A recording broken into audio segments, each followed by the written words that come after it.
Jared Kushner and Okay. his counterpart. They were meeting with Iran, but Mm. after Israel kind of put their influence into the mix, that's when this war popped off, the Oh, bombing. okay.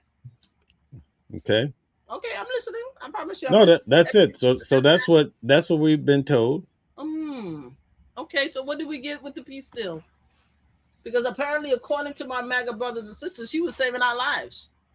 That's what I got. I mean, I got so much pushback from my brothers and sisters of the MAGA world because I love y'all. Y'all may be mad at me, but I actually sat and I actually listened to them, and they were and there was one, especially one Navy personnel uh,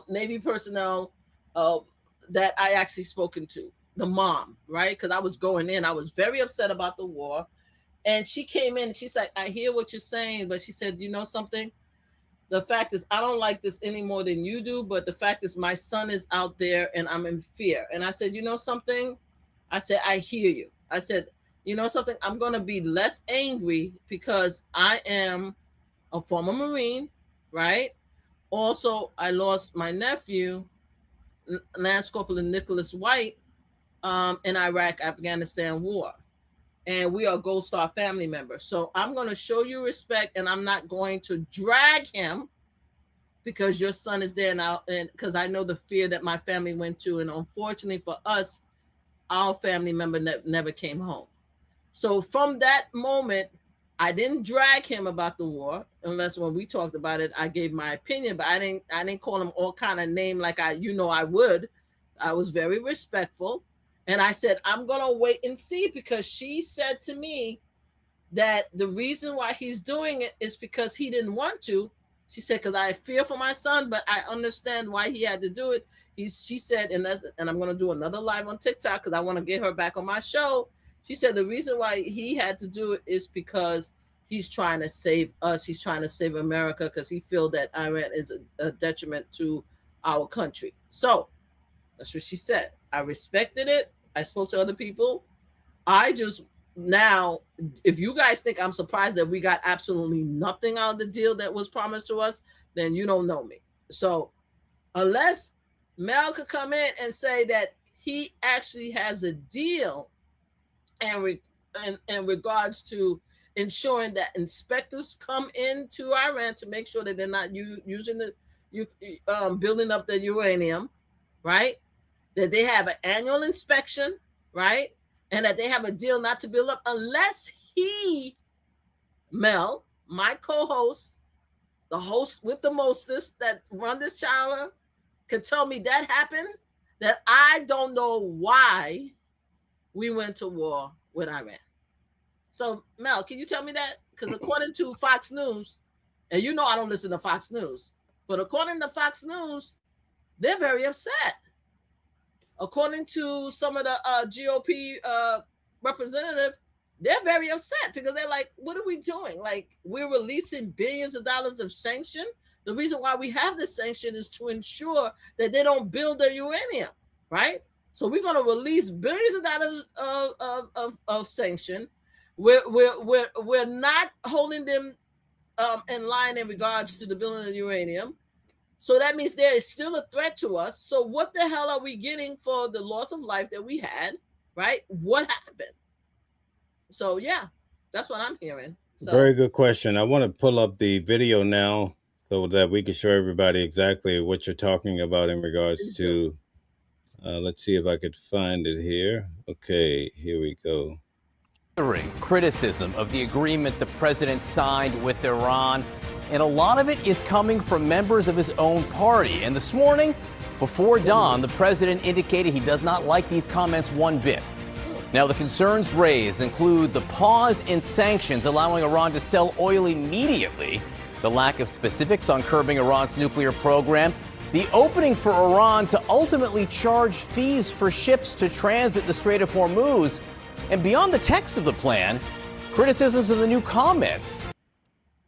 Self-made, suggesting Iran should be allowed to have missiles, even though one of the stated goals of the whole war was to destroy their missiles. All right, what do you say about that? Okay, whoa, it's worse than I thought. Wait a minute. Okay, no. MAGA brothers and sisters, hold up. Come get her, Brian. MAGA brothers and sisters.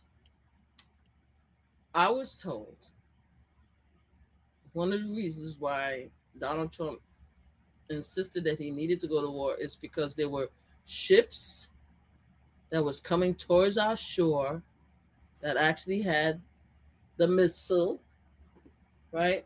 My stuff keep getting restricted. TikTok is probably gonna kick me out. That has the M that was long enough and far enough to reach the United States of America.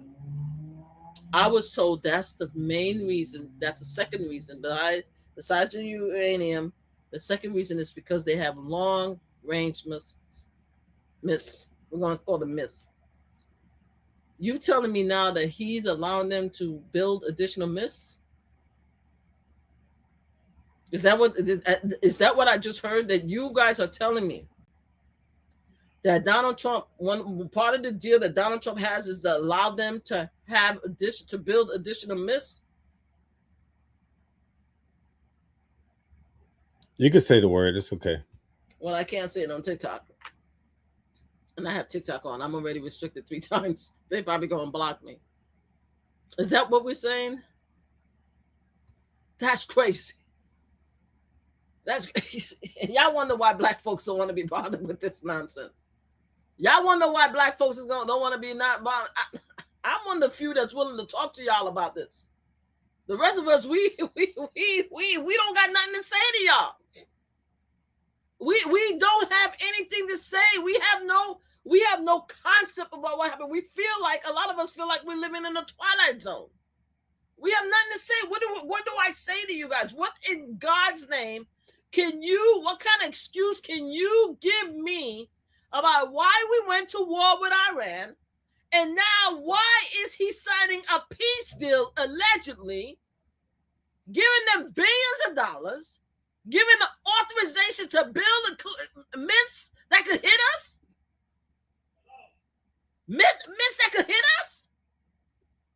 And that's happening to uranium. What? Somebody. You okay? No, I can't. I can't with y'all. I can't with y'all. I can't with y'all. I cannot with y'all. Y'all really put this guy in our life.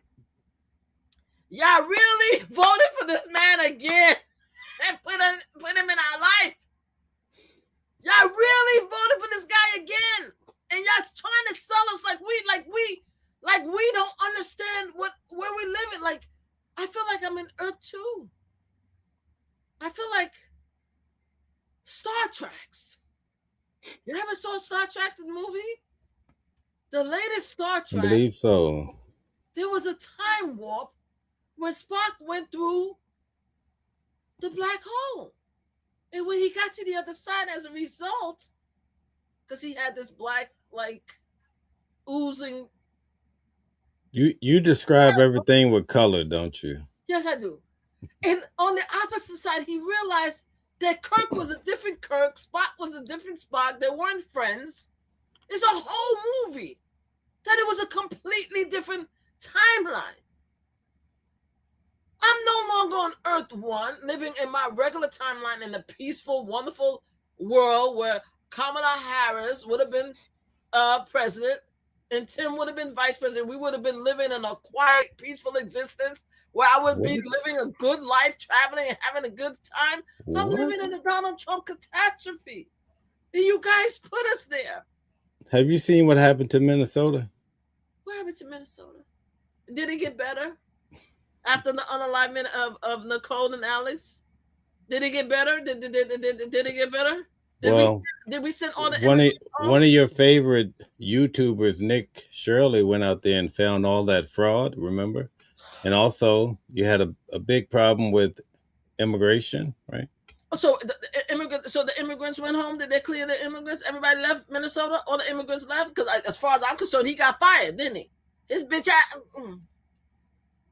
Okay. He got fired. Take a deep breath. Take a deep breath. He got fired, and then they had to dismantle and leave Minnesota. There's only a skeleton crew there, as far as I'm concerned, because the unalignment of 2 Americans. So it did not work over there.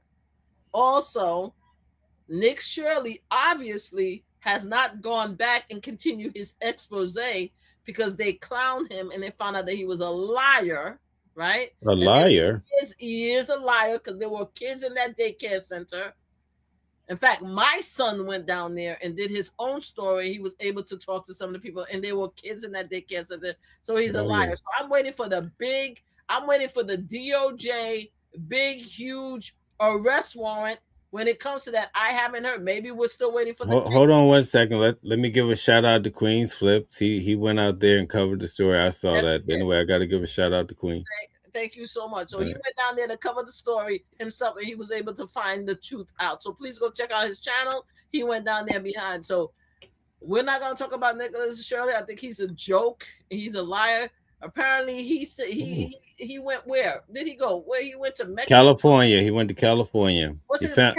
He found fraud with hospice. Yeah. No. I'm not talking about that. He went to Mexico apparently, and he freed some prisoners. He did something. Apparently, he was calling because I'm not supposed to listen to Candace Owens, but I listen to Candace Owens whenever she wants to get in the magazine derriere. Apparently, Nick Shirley went to Mexico or something and helped free some cartel situation. Apparently, he did all that, so he's a hero. So I don't even understand about Nick Shirley, but at the end of the day, I need somebody to explain to me why the president, your president of the United States, your president, he ain't mine. I thought you live in New York. I thought you live in New York. And I do live in New York. Your president of the United States allegedly have a deal with Iran that includes nothing. Okay. And when the gas, and since we had it, I'm going to give you our time to get my gas down. Because I think at the very least, what he could do by next week, I want the gas to go back to $3. Since we did all of that, he's ticking. Next week, I want the gas down at the very least, and the electricity. Since we had it. How much was gas when Joe Biden left office? Gas down here in New York was $3.03 to $3.90. No. $5.47. I have the national average. We're not talking about California. We're talking about New York. We're talking about the national average. That's what it was when you left off. I'm not worried about the national. I'm talking about New York. You asked me what New York. It was $3.09 to $3.19 when Joe Biden was president. I'm talking about New York. I said when he left office, what was gas price? When he left office, it was still around $3.59. Maybe, but I don't think it was that much higher. No, it was more. It was around. It was a little bit over 450. It was a little bit over 450. Not in New York. I actually saved it. The national average, according to AAA, I'll pull it up for you. But anyway, you can pull it up. I'm talking about New York. I said right now the gas is almost $5 in New York. You ever heard CNN where they say keeping them honest? So I just had to throw that at you. That's all. You asked me how much was gas. I said in New York. I don't care about the average. I'm talking about New York. You don't care about the American people? You asked me a question. Shame on you. I answered my question. In New York, it was $3.09 to $3.19 in New York. That's how much I went, and I was able to fill a gas.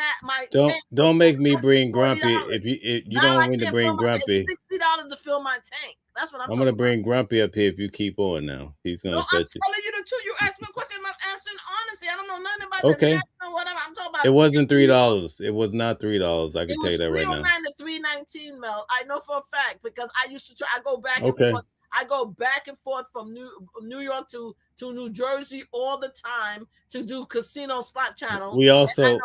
We also had a debate about Luigi Mangione, and you told me he was such an adorable guy. Oh no! No! You were wrong. Are you kidding me? I'm holding you accountable because you played me. You played me. You said that I knew that Luigi acted out in court. I wasn't in court when he acted out. No. So I'll be held accountable. You gonna give me a minute? Can I have a minute? Go ahead, sir. Go ahead. We were having this show just like this, right? And I asked you, we both were in court. I Yes, remember where you were sitting at, right over there, yes. and I was in the We corner, said, right? "Hey," yep. And I asked you, I said, did you notice that he looked a little bit crazy? You said, oh no, he's No, so beautiful. He's like Elvis. You said I didn't something say like that. he's like Elvis. You see how you put words in my mouth? I did not say that. I Bottom said line is you that didn't he is an agree. attractive Listen, young we have man. people, hold on. We have people in the audience that remember the I conversation. didn't say he was like You Elvis. made it seem like he was sharp. No, I did He say didn't that. have I did mental, say that. I all didn't of that, see right? any mental I said, disability hold with him on. at all. Can I Yes. get a word? Go I ahead. said they're gonna argue that he has psychiatric problems. I said it to you that night, and Yes, you did. you argued me down, so now you No, gotta I eat didn't your words. argue. I didn't argue about the Could you at mental. least say sorry? Could you at least say I didn't. sorry? But before I have to restate what I said because we have to remember the conversation Okay. because you throw a Okay. lot at me. You Here did we go. say that you felt that he was either under some type of medication or he had mental issues. That's what you said. No, I said straight up mental issues, no I medication. said I disagree because I didn't see anything that indicated that he didn't look like he was under any medication or he mental health issues whatsoever. I said he surprisingly seemed like a normal guy. He gave no drama, no indication of any violence. If you would walk in, you wouldn't indicate anything. I said that when I walked into the Diddy trial, my skin crawled just looking at Diddy because he has that whole evil thing about him. You But when it said came that, to yeah. Luigi, I felt nothing except for why is this kid, this good-looking kid, and I did say good-looking kid because there was a lot of young people that was there, a lot of young ladies that's there to come and support him. I said, why is this good-looking kid sitting there? I said, if you would walk in and see this kid sitting there, you would be aware that he's a good-looking kid, but he just is he showed no sign of violence. That's what I said. Wait a minute. Hold on. Hold on. I said, go ahead. In court, I sat to the far wall, Yes, right? You You were sitting with the girls that really love Luigi, so I have to question. him. I have to question you. Are you one of those Luigi fans? No, I'm not a Luigi fan, sir. It's not that I'm Okay. a Luigi fan, but I have. Well, you were sitting with him, and over there, you guys were talking or what? No, not all the time. Not all the time. The first Oh, couple okay. times, but the other Okay. time I was on this side, right? But All right. I sit where they place me. Okay, so I have to sit where they place. The court officer's place will tell you where to sit. So You're I sit right. where You're they right. place me. Okay. Now, when I was sitting on the right hand side with because he was always on the left hand side with the ladies. When I looked at him, the fact is that I didn't see any anxiety from the court officers, right? I did. I didn't see. I didn't see it. I didn't see the anxiety. At first, they stood up, and then there was a couple of times when they didn't. They sat down. It didn't seem like they were worried about him, right? When he talked to his attorney, he wasn't excited. He wasn't like trying to check them like Diddy did. Diddy ran the whole trial. Like Diddy put words into his lawyer's mouth, right? He didn't do any of that. He just was looking. If they asked him a question, he'll answer it, and he allowed them to run the hearing. He didn't react when they when they called him a murderer. He didn't react to that, to my knowledge. You know how many times they was like, "Oh, the reason why is because he was an murderer," and they was like, "Objection, objection." He didn't react to that. If it was Diddy would have dragged him down the throat. You understand? There was no aggressive reaction for him. So I'm like, yo, he's just like a regular kid, in my opinion. That you walk in the court. Now, you did say he's cuckoo for Cocoa Puffs. Yes, you did say that, and we disagreed in our views.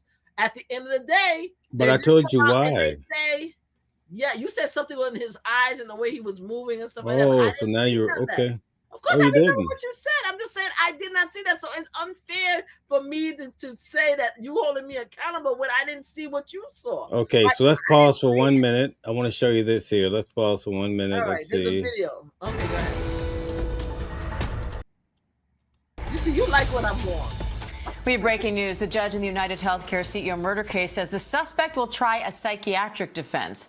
At today's hearing, the judge agreed to dismiss a criminal count related to possession of a large capacity magazine. The judge had already ruled the magazine can't be used as evidence because of an improper search.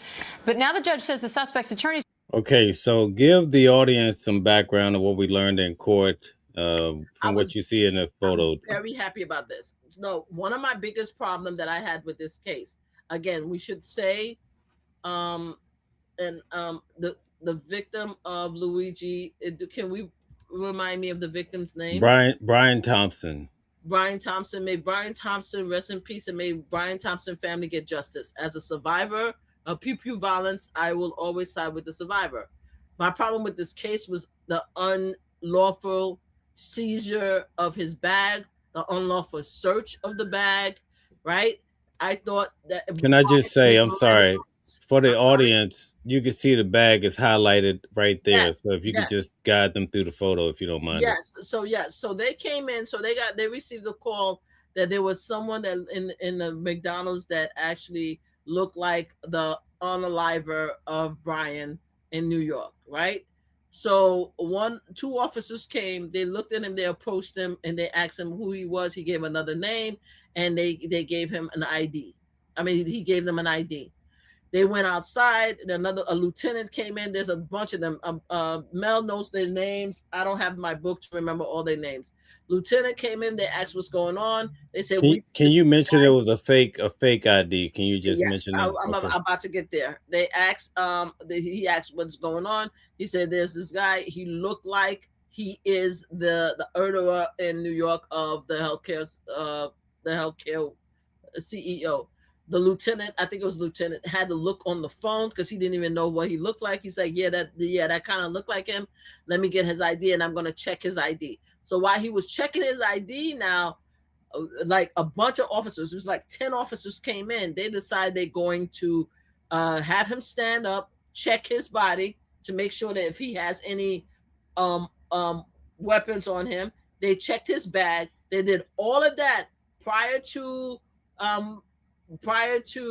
checking whether it was his ID, right? And prior to reading him his Miranda rights. So a lot of things happened in between where they checked and they saw that it was a false ID. They asked him for his name. He gave his real name. They checked him again. So they checked him like 3 times. And it was around the 4th time when they decided that they were going to arrest him or detain him, because initially they didn't detain him properly. They said that we're going to bring you in because of false ID. So according to our understanding in Philadelphia, you could arrest someone if they provide you with a false ID. The problem is that they already checked him 3 times. They checked his bag and everything prior to even reading the Miranda rights. So once the time they said that they're going to arrest him, that's when they read him the Miranda rights. At the time, that's when they found the magazine. They found the notes. All his notes, they found everything. And I think all of that, including the bag, should be thrown out. Because imagine, I mean, it's horrible if he is proven to be the person that unalived Brian. Yes, he should be brought to justice. But the fact of the matter is there are laws. There's a constitution. You can't go to somebody's bag and do all of this without reading him his Miranda rights. So I'm very happy, and I told Mel from the beginning, they should throw out the bag, right?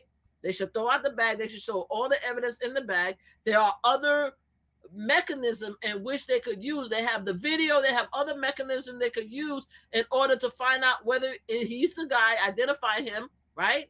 And prove whether he's guilty or innocent. But they can't use the bag. So I'm very happy that one of the courts agreed to drop the bag. I think the other court agrees to keep the bag, though. I don't know if it was the federal or the state, but federal keeps the bag. State so dropped it. Yeah, is going to keep the bag, but the state is going to drop the bag. So either way, the bag is going to be in. But the gun is still on the table. Well, if the pew pew should not be on the table because the pew pew was on him, was in the bag. Like everything in the bag should be dropped. Period. It should be brought. You cannot do a search of someone without reading them the Miranda right. You can't do that. And they lied about it. That's the thing that pissed me off. They lied about it because they were coming up with all kind of excuses of why they did it. And one of the reasons why they said, "Oh, we felt that that for the safety of our officers and the people at McDonald's at the residence that we need to search him prior to the Miranda right." And so everybody's looking at them. They standing back, right, Mel? All the officers is chilling, standing back, talking to each other, gossiping. You see customers and McDonald's workers going into the bathroom. So this is where he's at. He's sitting there at the table, right? The bathroom is you see where the edge of the table, the bathroom is on the right-hand side. That's the door. So you have people walking past him the entire time going into the bathroom, the restrooms, and you guys chilling with this guy that's supposed to be a dangerous person. That's why you had to search him, right? Y'all didn't close the McDonald's. Y'all didn't tell everybody to leave. Y'all didn't show no fear. But yet you want to explain to us that the reason why you felt that you had to pat him down 3 or 4 times, and they didn't even pat him down one time. You could say, okay, Mama Flip, you're wrong. They wanted to check him. And once they checked him, they felt comfortable. They sat him down. They searched this man 3 times. And after searching him, you moved his bag out of his possession. Because now they're saying, oh, the reason why we searched his bag is because it was in his possession. No, it wasn't. You can't do that. Even if you had even if there's certain states that have rules that say you could check the person's body prior to reading them their rights, because some people say in a state of emergency and then you can search a body. You can't search the bag if you move the bag out of his possession because it's no longer part of his possession. It was crazy, and they tried to. Okay, so let me get in. So go ahead, Mel. They moved the bag, they put it on the table there, and the way they were able to get around it, they said, "Oh, we think it may have something. It may have a bomb in it, right?" Okay. So what is your argument as to them looking? You remember the female officer, the only one that was there? She came in and said, "Oh, I have to search it for those reasons." The female officer lied to her face. We all know if there was a credible evidence that there were a explosive device in the bag, they would have emptied out the McDonald's, right? They would have escorted him out, and they would have called the experts to come in with the robot and everything and search it. It was full of crap. And the fact is that most of these officers wasn't supposed to be there anyway. You had a canine officer who came to McDonald's. Why is a canine officer, and the canine officer didn't even bring the canine in to sniff the bag? The canine stayed outside. They felt it was like a movie, like a moment for them to turn out to be heroes over there. And it was the most asinine, ridiculous arrest that I ever heard. Now, obviously, if they meant to do their job properly, they could have done their job properly. They could have done their job properly, but they wanted a photo op. They could have came in, asked for his ID. As soon as they took his ID, they could have read him his Miranda rights immediately, right? And detained him. They tried to explain, oh, there's a difference between detain and arrest. I'm like, oh, we were just detaining, just holding him, just chilling. I'm like, what are you talking about? Like, we don't need to read his Miranda right just because we detain him. What? It was the most craziest case I ever heard in my life. I'm like, this is ridiculous. They full of crap. They lied. I think it was only one. And the thing that made me crazy is that each of them said, they asked him, only one officer said he didn't know it. Each of them, they asked him, did you know it was him? Yes. How did you know? We saw it on Fox News. Each of them. Thank you, Tammy. Said, we saw him on Fox News. I'm like, oh, hell nah. All of them. I think one person said Fox News and CNN, but every one of them saw him on Fox News. I'm like, yo, so we got. Let me get in. Let me get in. Show that I'm in court and I keep good mental notes. I don't even need my notes tonight. So the actual the captain, right? Okay. Once it became obvious that all of these officers came in because they were asking him, have you seen this photo of Luigi before? And they say, yeah.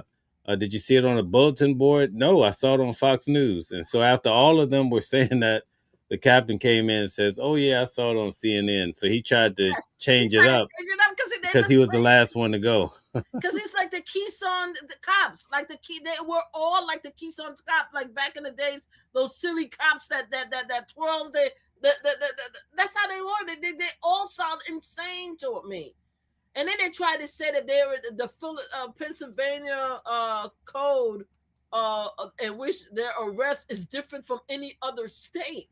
So they were trying to explain that, well, even though, and then they're lawyers. This is the most insane. The prosecutor was, every time he questioned him, he said, so where did you get trained? Pennsylvania. Where were you an officer in Pennsylvania to push the point that the reason why they did things backwards is because in Pennsylvania, you're allowed to detain a perpetrator. You're allowed to search them in Pennsylvania without reading them the Miranda rights. So that's what they were trying to push. And it turned out to be a complete lie because the state was like, that's ridiculous. You can't do that. Okay, can I? They're still fighting that point. So that's what happened. Let's speak on it really quick, how the officers were lying to Luigi Mangione. Yes. And it came out that the officers can lie or use a ruse. And they learned it actually when they went, the second officer and the arresting officer, he was only an officer for like a year. And he said that when they sent him to Indiana a year prior, he learned that you can actually lie to civilians just to get the truth out of them. Can you speak on that, please? He said, I believe that you're talking about the fact that he said that, okay, if you don't tell us what, if you tell us who you really are, you're not going to get in trouble. But if you don't tell us, then we're going to arrest you. Is that part that you're talking about, or is something else? Yeah, there were a series of lies. Like, yes, but that was the most important one that I remember. Like, oh, you're not going to get in trouble if you tell us the truth. If you tell us who you are, you're not going to get in trouble. But if you don't, we're going to arrest you. And da, da, da, da. It's like, yo, even in that statement, even have that lengthy conversation, read them the Miranda rights. They could have saved all of this. The Miranda rights is like literally like a minute or two. Just read it. All of them could have read them, and not one of them. Until they turn him around right there. And he was there for what, 15, 20 minutes? Yeah, definitely. 20 minutes? Y'all didn't read the Miranda right until you made him get up and put handcuffs on it? That's crazy to me. That's crazy. So let's get back to the video a little bit. Let's see. Yes, please. He'll try to show he was suffering from extreme emotional disturbance. ABC legal analyst Brian Buckmeyer is here for more on that. So, Brian, what does this mean for the trial? I think before we even get there, the big thing is that this defense kind of gives us an understanding as to why the previous appearances were so secretive. Shout out to Brian. I saw Brian the other day at the donut shop. We are not that far from each other. I see him all the time, pretty much. Must have been some sort of arguments about HIPAA. But to answer your question directly, what it means for the defense is, and as the judges said, the defense has to turn over all psychiatric information to the prosecution. They're going to have the ability to rebut that he had an extreme emotional disturbance at this time. It could, in a worst case scenario, delay the trial because the process. So, guys, here's Mark Agnifilo sitting to the far right. You like Mark, right? Nope. You don't like him? Okay. So he's one of Luigi Mangione's attorneys. His wife is the lead attorney, but he was Sean Diddy Combs' lead attorney. This is him, Mark Agnifilo, probably one of the best attorneys that I've seen, along with Brian Steele. He's not one of the best. He's a snake. He's disrespectful of women. I mean, I could tell you one thing. I think. I will fix this. He's great for criminals. He's great for criminals. Mark Agnifilo is great for criminals. If you have a case, an SA case, and you need a lawyer with very little scruples who's going to defend you and make women feel like they are sluts, then please get him, because he can make it. I call him the O.J. Simpson lawyer. Thank God that he lost the Alexander Brothers case. He couldn't get them out of that, even though he tried to. He tried very hard to explain to us in the courthouse how the Alexander Brothers wrote in the book that they took down a under 18-year-old, and it was just their lifestyle, and that the girl should have known that when they got invited to a party, that they were giving all rights to say no. That's Mark. So let's congratulate Mark on winning Diddy case, but he couldn't get away with the Alexander Brothers. All right? So I'm just letting y'all guys know that part. So I don't like him myself. Go ahead, Okay. All right. Very good. Now, I also sat through Trump's trial where Todd Blanche was his attorney. I felt like Todd Blanche was a great attorney, too. Todd Blanche is a joke also. The only thing that I would give Todd Blanche even a little bit of credit, and I don't give them no credit, is the fact that he is not willing to go and move forward with the $1.6 billion so that they could give the January Sixers who broke the Constitution and tried to unalive the VP of the United States, right, on January 6th. He's not willing to approve or pay these people a red hot dime at this time. So he told everybody, nope, we're not moving forward with that. We're not going to pay them. Right. So I appreciate that. Other than that, Todd Blanche is a joke. Like, he's a mouthpiece for Trump. Like, he knows exactly what Trump is doing and he doesn't care. Right. He's the worst kind. And I think a lot of these lawyers, he's gonna have to need a pardon. Donald Trump is gonna have to pardon him. Just like he pardoned everybody else that he left, he's gonna have to pardon the whole crew because he's gonna lose his license. Todd Blanche is not gonna be, he's not gonna be a lawyer after Donald Trump is done and gone and go bye-bye. He just broke too many rules and laws. So I think he's a joke. Okay, let's finish this out. Okay. Say, hey, we need our own expert to evaluate this defense and see whether or not we can make arguments against it. If it doesn't delay the trial, it's going to add a whole other argument here that's going to be at the time in which Mangione committed the crime. This is what the defense is going to argue. He had an extreme emotional disturbance. He acted upon that extreme emotional disturbance, and it was objective considering who he is in the circumstances that he was. And if that happens, it actually reduces the penalties that Mangione faces. He could still possibly go to jail or prison, but that's how it changes his case. So you add an option for reasonable doubt by saying even if you think he did this, you can think he did this for this reason? Yes and no. Think of it almost like self-defense, right? With self-defense, you're not saying the person didn't punch the person. You're saying, no. The person did punch the person, but here's a legal reason as to why the charges should be different. With extreme emotional disturbance when it comes to a homicide, you're saying, no, he did hurt this person. He did kill this person, but at the time he did it, his mental state was different than a person who is... So, guys, this was about 6:35 a.m. in the morning, 6:34. I think it was on a Thursday, and he just was walking, Brian Thompson, enjoying life, and all of a sudden this individual behind him shoots him right in his back, right? Mm-hmm. Sorry, TikTok. Okay, sorry. I'll try to use appropriate words for TikTok. Okay.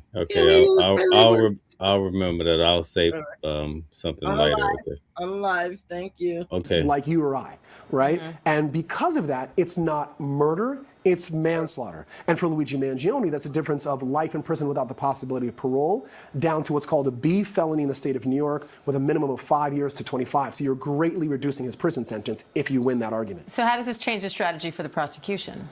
For the prosecution, they're going to say, we still have to do our job. We still have to prove that he planned this, he did this. And I think the planning is what's really going to be a bigger part of this case now, because they're going to say, you can't have extreme emotional disturbance if you plan this out in a different part of the state. You traveled all the way to New York. So in this case, they actually used the real evidence. The case I just covered down in Dallas with Carmelo Anthony, they did not bring in the actual knife. They brought in a replica or the multi-purpose tool. So the defense called it a multi-purpose tool. Mm-hmm. Whatever you want to call it. Typically, they would bring it in the bag, right? Mm-hmm. Like a clear bag. So in this case, they brought in the actual items that Luigi Mangione. They passed it around to the jurors. So I found it to be quite intriguing for Carmelo Anthony. It was quite different. I think it's because, as I think Calvin said, our attorney Calvin said that the actual weapon that Carmelo Anthony allegedly used, and we're going to say alleged, it actually had what is called actually had the whatchamacallit in it, right? They actually had substance in it, and then he didn't want it to look, the bag was moist and stuff like that. So he didn't think it was a great idea. So that's why they didn't use it. Whereas with the pew pew, you don't have that same problem, right? Okay. I want to answer Sam really quick. Sam, the other day I did lunch news at noon, and I talked about the guys out covering Nancy Guthrie and how Alex was arrested, and also the Juice was arrested in 857 Tucson. So tomorrow night I'll do a show strictly on that, along with Nancy Guthrie. So stay tuned for that tomorrow night at 8 p.m. I'll put that together for you. Thank you for reminding me. I appreciate it. Oh, wow. The First Amendment is messed up here. Okay, go ahead. Okay. You have all these writings in your books. You have all of this planning and preparation. You're not extremely emotionally disturbed. You knew what you're doing. Now, was this a disturbing thing to do? That you have an issue with the healthcare system and then you decide to go kill? What's happening here? Can you explain?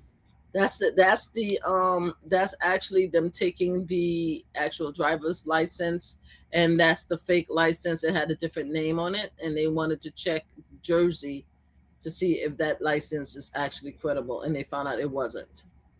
Okay. All right. Very good. Thank you. Someone, yes, but it doesn't fit the... This is the door. You want to talk about the door here? That all the police officers were coming in and out, and how they all came in and filled up this area? This is ridiculous. It was like, what, like 10 to 12 officers? 13 officers. 13 officers just walked in, blase, laxy daisy, like they're coming to do a movie. It was the most ridiculous. Look how close the door is to the table that he was sitting at. It was McDonald's. If they felt that there were a danger, right? If they felt it was a danger, like, look at it. There's the bathroom right there, guys. There's a bathroom. There's a restroom. And he's sitting at the table on the left. If it was a danger, they would have shut it down. They would have shut it down. They all came lazing around. You said they were all leaning against different directions. They all folding, talking, legs crossed, laxy daisy. It's like they wanted to be part of a movie. They wanted to be part of history. That's what happened. It was ridiculous to me. And all that time you did all that because officers could do, I don't want to say officers could do whatever they want, but officers are there to do their job. But if you're there to do your job, then guess what your job entails? Reading a suspect the Miranda rights before you charge them. Well, they were hedging on reading him. John needs some help. I think John Patrick needs some help right there. Because John is trying so hard. If you're so concerned about 61 million babies, do you care about the fact that police are unaliving unarmed Black people? Do you care about the attacks that's being done on immigrants and migrants? Do you care about your people unalived an innocent woman in her car? Or they unalived Alex because he was trying to protect another woman? So instead of giving us questions, why don't you go look within yourself and answer those questions? Anyway, go ahead, as you were saying. Okay. John P. needs some help. He's having a mental breakdown. Go ahead. No, I'm sorry. No, I lost my thought. It's okay. I am so sorry. John P. is having a hard day with Democrats. Poor Tito. Let me tell you something about John P. Don't waste your time on me. I don't care about you or your thoughts on Democrats. And I'm going to make it perfectly clear about something that a lot of you guys don't know. So let me help you guys out, because apparently y'all didn't see the first show. Let me tell you, we Black women are on a break. All right. I'm sorry, Mel. Let me talk to John for a second. We on a break. Y'all voted for this guy. Me, myself, I want him to accomplish every single thing y'all voted him for. Because in my opinion, America is not going to learn until Donald Trump drag us to the gutter of hell, right? So I want him to accomplish everything y'all voted for. In the meantime, I'm on a break. I'm living my best life in this nonsense of a world. I thank Mel for including me and watching the world, but other than watching the world and talking to y'all, I'm living my best life. I'm trying to pay the bills. I'm doing my casino slot channel. Unless you guys come for us talking mad crap about us, we don't care. Y'all voted for him. Now, don't get me wrong. We care about the suffering of others, but when we say we don't care, we're saying to you that we're on a break. So all that bullshit you coming to me, I don't know why you're coming to Democrats, because the rest of us, we giving y'all congratulations. Y'all got the presidency. You guys have the House and the Senate, and then you got the freaking Supreme Court. So I don't know why you come and talking to us. This is your world. You should be partying. Don't worry about the kids. Don't worry about the poverty. Because people are struggling now under your president. We can't even buy the Thanksgiving lunch on Christmas. We can't do nothing right now. Everything is high. The other day, if you know where I work, right? I just got an email from a vendor telling me that they had to pay embargo. Is that what it's called? Embargo, yes. Embargo fee. I just got the email. What's it? Today's Thursday. Yesterday. For something that we ordered. I never got. I've been doing my job for 34 years. I've never got sent email for one item that they can't deliver because they have to pay. They have to add the embargo. And guess who they want to pay the fee? They're not paying it. They want us to know that we need to pay this fee because they're going to add it in order for us to get the product. 34 years doing my job, I never got such an email. That's what we're dealing with, sir. That's evidence. That's everyday shit. So don't come to me about your illusion about what Democrats did, because Democrats are not in control. Y'all guys won. Let's clap for y'all. Congratulations. Y'all did that shit. Y'all running the world, so don't worry about everything else about the Democrats. Worry about what the GOP is doing. Worry about what Donald Trump is doing. Leave us alone. We mind our business, and we're living our best lives. Thank you for your comment, and thank you for being here. I'm sorry, Mel. Grumpy says, show me in which article of the Constitution did the January 6th peaceful protester violate? Oh, Lord. You're a joke. I'm not even going to have the energy. Would you like me to bring up? We could. You don't want me to bring up the you don't want me to bring up the film where they almost unalived this poor young officer by squeezing his head in, and through the revolving door. We don't want to show that, right? We want to show the fact that one of them brought a noose outside and they were calling Pence, right? We don't want to talk about the fact that they actually spread feces. Well, you guys don't understand, and I'm going to make it completely clear that I am not just a regular black mom in New York, which I'm proud of. I'm a black mom of a celebrity, and I'm a grandma of 7 beautiful, intelligent, highly intelligent A students. I'm very proud of that, but I'm not that. I'm politically connected, which means after the January 6th bullshit, I actually went to the Capitol a few weeks after that. They had that whole section blocked because they had to clean that entire area because of y'all nonsense and bullshit. All right? They had the whole area. That whole area was blocked off. We couldn't get in there. Because with my organization, Moms to Man Action, we have what is called Advocacy Day. And we couldn't get in there. So don't come and tell me shit about nothing. I was there after the fact. So please spare me the bullshit about it's being a peaceful. Please spare me, because I was actually there. And this is the thing that I don't like about y'all. Carry your asses to the Capitol after the event, and then you tell me whether it was peaceful. Stop playing with me. I'm sorry, Mel. They're just getting me crazy. But he said, what article did they break? What article of the Constitution did they break?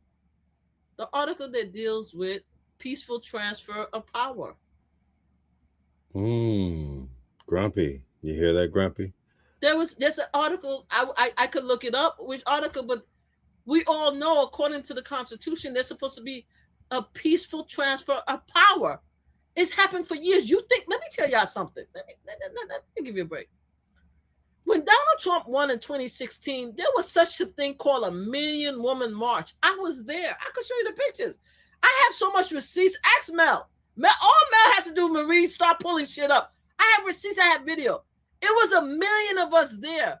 We women and also our supporters We covered Washington, D.C. from one end of Washington, D.C. to the others. Cars couldn't move. People could move. Donald Trump, I don't think Donald Trump was in the White House. He had to get his ass out of there. We could have, as women in 2016, dragged that motherfucker out of the White House. We could have. Excuse my language. I'm sorry. I'm sorry, guys. We could have dragged him out. That's how many women was there.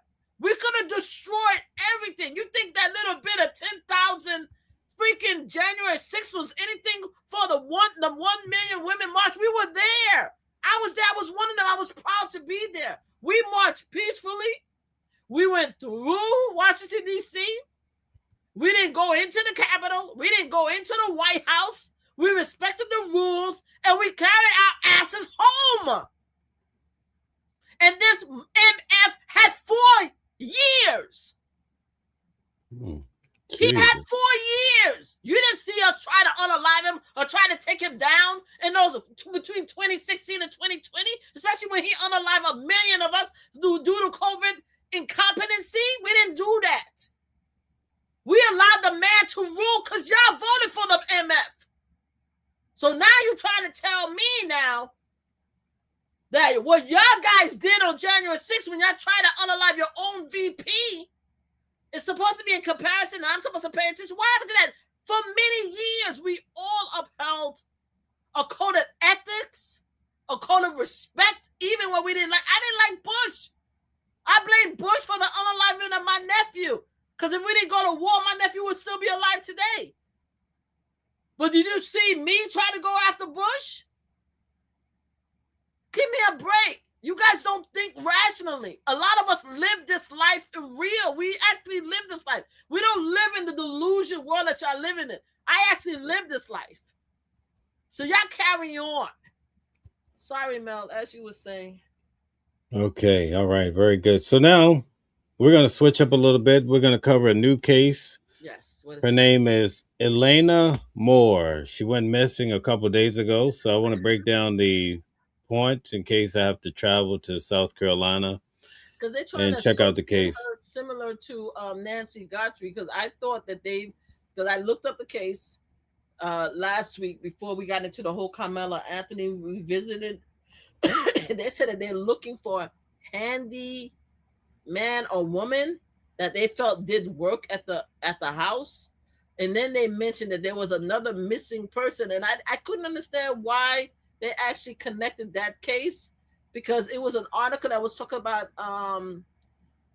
Nancy, and then they put this case and they said it's not really connected. So I didn't understand why. Maybe it's because 2 women was missing. But yeah, I would love to hear about the case because I don't know anything about it. Okay, let's get to it, guys. This is a new missing persons, and unfortunately, they found a body.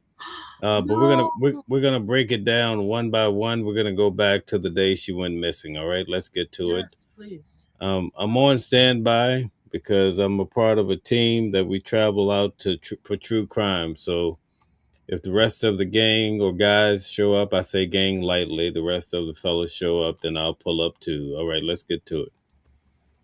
And we're also following some more breaking news updates. We now know Lexington police have just released new information in the search for 39-year-old Elena Moore. Investigators say they recently obtained surveillance video showing the Moore in the Publix parking lot off of Old Cherokee Road last Thursday. Police say the video shows Moore walking through the parking lot at about 9:17 p.m. and then heading towards Old Cherokee Road. Take a look here at the screen here.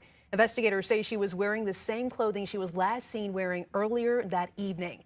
This is the latest known sighting of Moore as police continue to follow any leads in this case. News 19's Kiki Gushu is outside the Lexington Police Department with an update on the search tonight.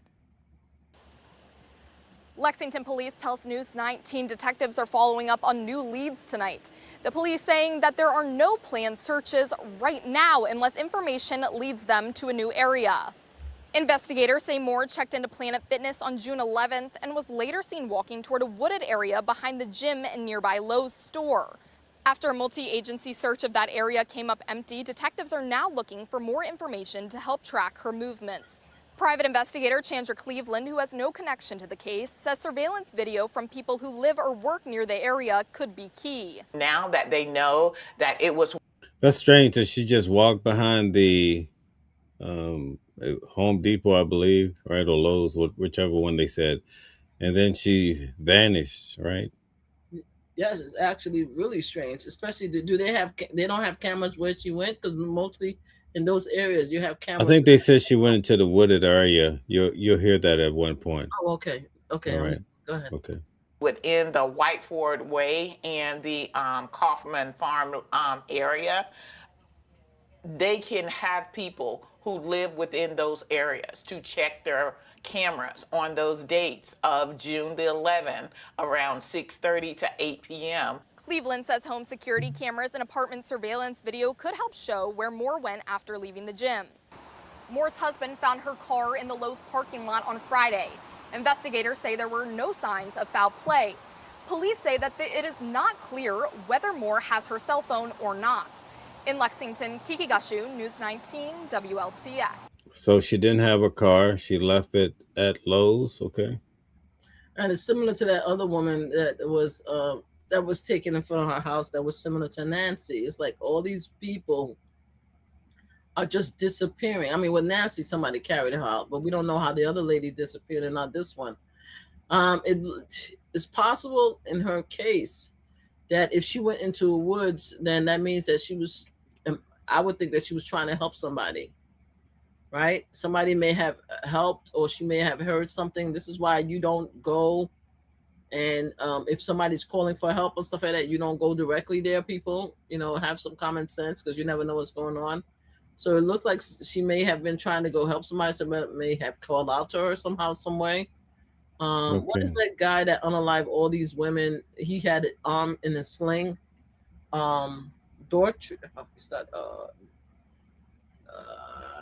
Ted Bundy? No, I thought, is it Ted Bundy? Why did I think it was a D? Yeah, Ted Bundy is the one that had the sling, where he unalived all these women, and he said that he needed help. Was it Ted Bundy? So yeah, he would ask the women to help put things into his van, and then he would grab them. Yeah. So it looked like that's possibly the type of person, unless God forbid the family, because they always think that it's somebody that's closest to them that did it first anyway. So if it's not a family member, it looked like the circumstances where she felt that she was going to help somebody, and they just took her, unfortunately. Some are talking about her mental state. Let's get to it. Let's check it out. Oh, okay. This is right before she went missing. Notice the clothes she's wearing. I see, but who's in the back? Or who's behind her? Look like somebody trying to take a picture that's delivering something. Oh, okay. Okay.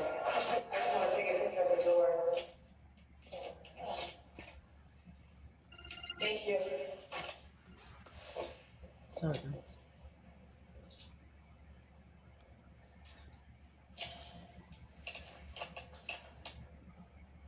So I don't know if she's delivering something to this guy too, and she's reading the label, but this guy is the one that testifies that she seemed to be irrational. Okay, so why did the person take a picture? I figured that the person took a picture because they were delivering the food. Well, they could have delivered something else and asked her to step back, because sometimes they leave your package, they take a picture. I mean, I don't know. I'm just looking at this fresh, but I'm just using my own discernment. So that wasn't her package. That wasn't her food then. She's gonna hand the guy the slip, right? Oh, wow. Okay. Maybe she picked up the bag that the lady dropped off. Maybe the lady dropped the food, but she's just grabbing it for him. Check it out. Watch this. Okay.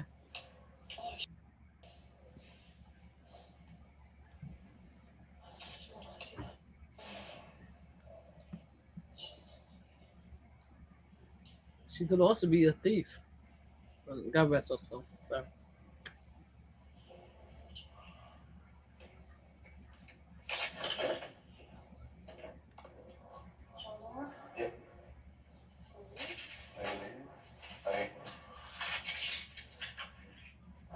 Was she trying to get in?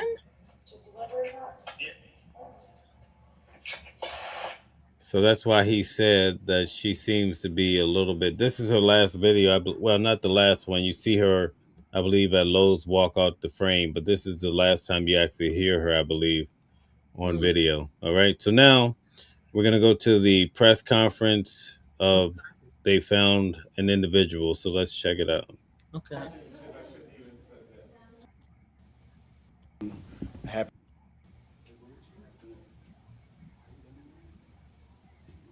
Just let me know when y'all ready. All right. Good afternoon. I'm Chief Green with the Lexington Police Department. I'm along here with Lexington County Sheriff Jay Kuhn, and we just want to brief y'all on the happenings of the day. So today, the Lexington Police Department received a tip that our missing person, Elena Moore, was seen in the area on June 11, 2026, between 4 and 6 p.m. Today, law enforcement and fire personnel began searching the area around 1:30 p.m. At approximately 2:48 p.m., we found an identified body that fits the clothing description of our missing person. We are still waiting on the coroner to identify her. We have asked the South Carolina Law Enforcement Division to investigate this death investigation.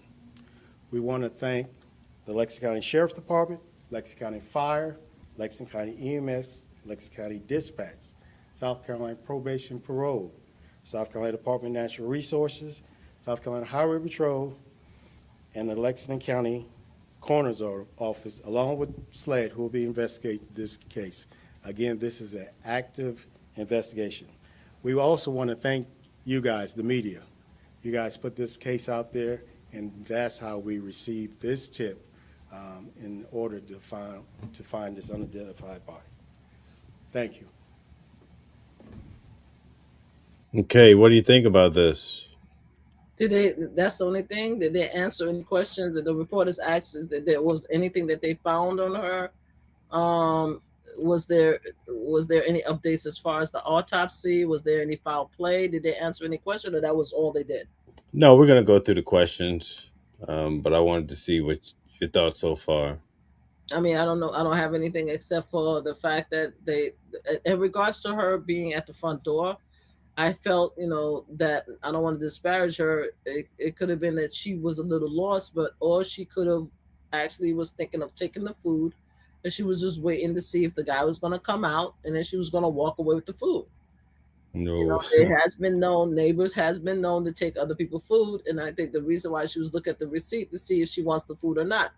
That's just my opinion. Okay. Yeah, That's I just get my it. opinion. I could be completely wrong and stuff like that. And I think that unless they say that she unalived herself, then it's possible that she was either trying to help somebody, or the person that she knows pulled her into the woods, and unfortunately something tragic happened to her. Did they find her in the same wood behind the Home Depot or Lowe's or another location? Another location. We're going to hear about it now. So, Okay. Okay.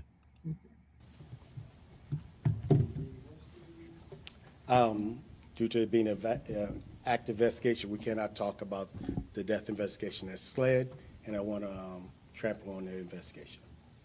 Okay? Any other questions before that? Was her vehicle found separately? Oh, her vehicle was never found. The vehicle was always with the husband. All right. Vehicles were always with the husband. So how did she get to the Lowe's? Well, Did she take a cab? Did she take an Uber? No, earlier, remember they said that the car was left in the Lowe's parking lot. So I guess he discovered it there and had possession of it or control of it. Okay. Well, he should have said that. He should have just fully explained that. But okay, go ahead. Any foul play suspected? Again, it's an active investigation, and we are having SLED investigate that. They're not answering any questions. How she got to the CVS in the first place if she didn't have a card? No, we don't have that information. So just to be clear, that she had the same green outfit on that was... It's the similar information we saw that we put out, similar clothing description. And around what time did you find the body? Around approximately 2:48 p.m. today. We instructed of a tip in the North Lake, Old Cherokee area. That's where we received the tip that she... Okay, you hear that? I Yeah, so see. somebody found her. So it was a tip. Okay. That's how they were able to find her. Okay. Was in the area on June 11th. So she went missing June 10th. They Thank found y'all so her much. 11th. That was rather quick. He didn't Yeah. answer any questions. He didn't answer any questions. An open case, so he doesn't. I mean, what can we take from that? We just have to wait and see where the investigation take us, right? Right. Yeah, he Yes. didn't answer any questions. He's not giving us anything in regards to foul play. He's not giving us anything in regards to where the investigation leading them. Do they have any suspect? He's not giving none of that. So it's pretty much. I mean, nothing to say. You know, may she rest in peace and may she get justice if she was taken up. Because I don't understand. They didn't talk about any weapons being at the location. They're not giving us anything for us to make any definitive conclusion. All they do is just show the video of the last time they saw her, and then they said that she was at that parking lot. That's it. Okay, we have a message here from Gold Digger. Says her husband asked an investigator to help with his wife's disappearance. The investigator is a friend of the family and a prior 30-year law enforcement experience. Okay, so there's a little background on it. Okay. Well, that's nice, but we've seen husbands, and no disrespect to the husband, please, I don't want to put any allegation, but we also have to be fair and understand that we've seen husband and wives cry on TV and fathers and mothers cry on TV when they had a direct impact on the unalivement and disappearing of their loved ones. So, we have to be very careful with that. We need to find out more of what happened to her before we make any type of decision. Okay. All right. So for the sake of time, I want to move right to our last discussion. It's going to be about our president of the United States, Donald J. Trump. Okay. So I'm going to add this. Over that. I thought we were good. Deal permanently prevents Iran from getting a nuclear weapon, but No, there's just a few details here that ties into what you said previously. All right, let's go back to him. The drafts of the deal that have been floating around barely mention Iran's nuclear program. So can you explain how exactly the deal achieves that goal? So when I say permanently, it should be permanently. But if it's not permanently, we will bomb them. They will be bombed, just like I bombed them on Wednesday night and Tuesday night, and was going to bomb them on Thursday night at a level that was 3 times greater, and they knew that. Don't you see that the president is using strength? Why are you laughing for? The man sound like a fool. Lord have mercy.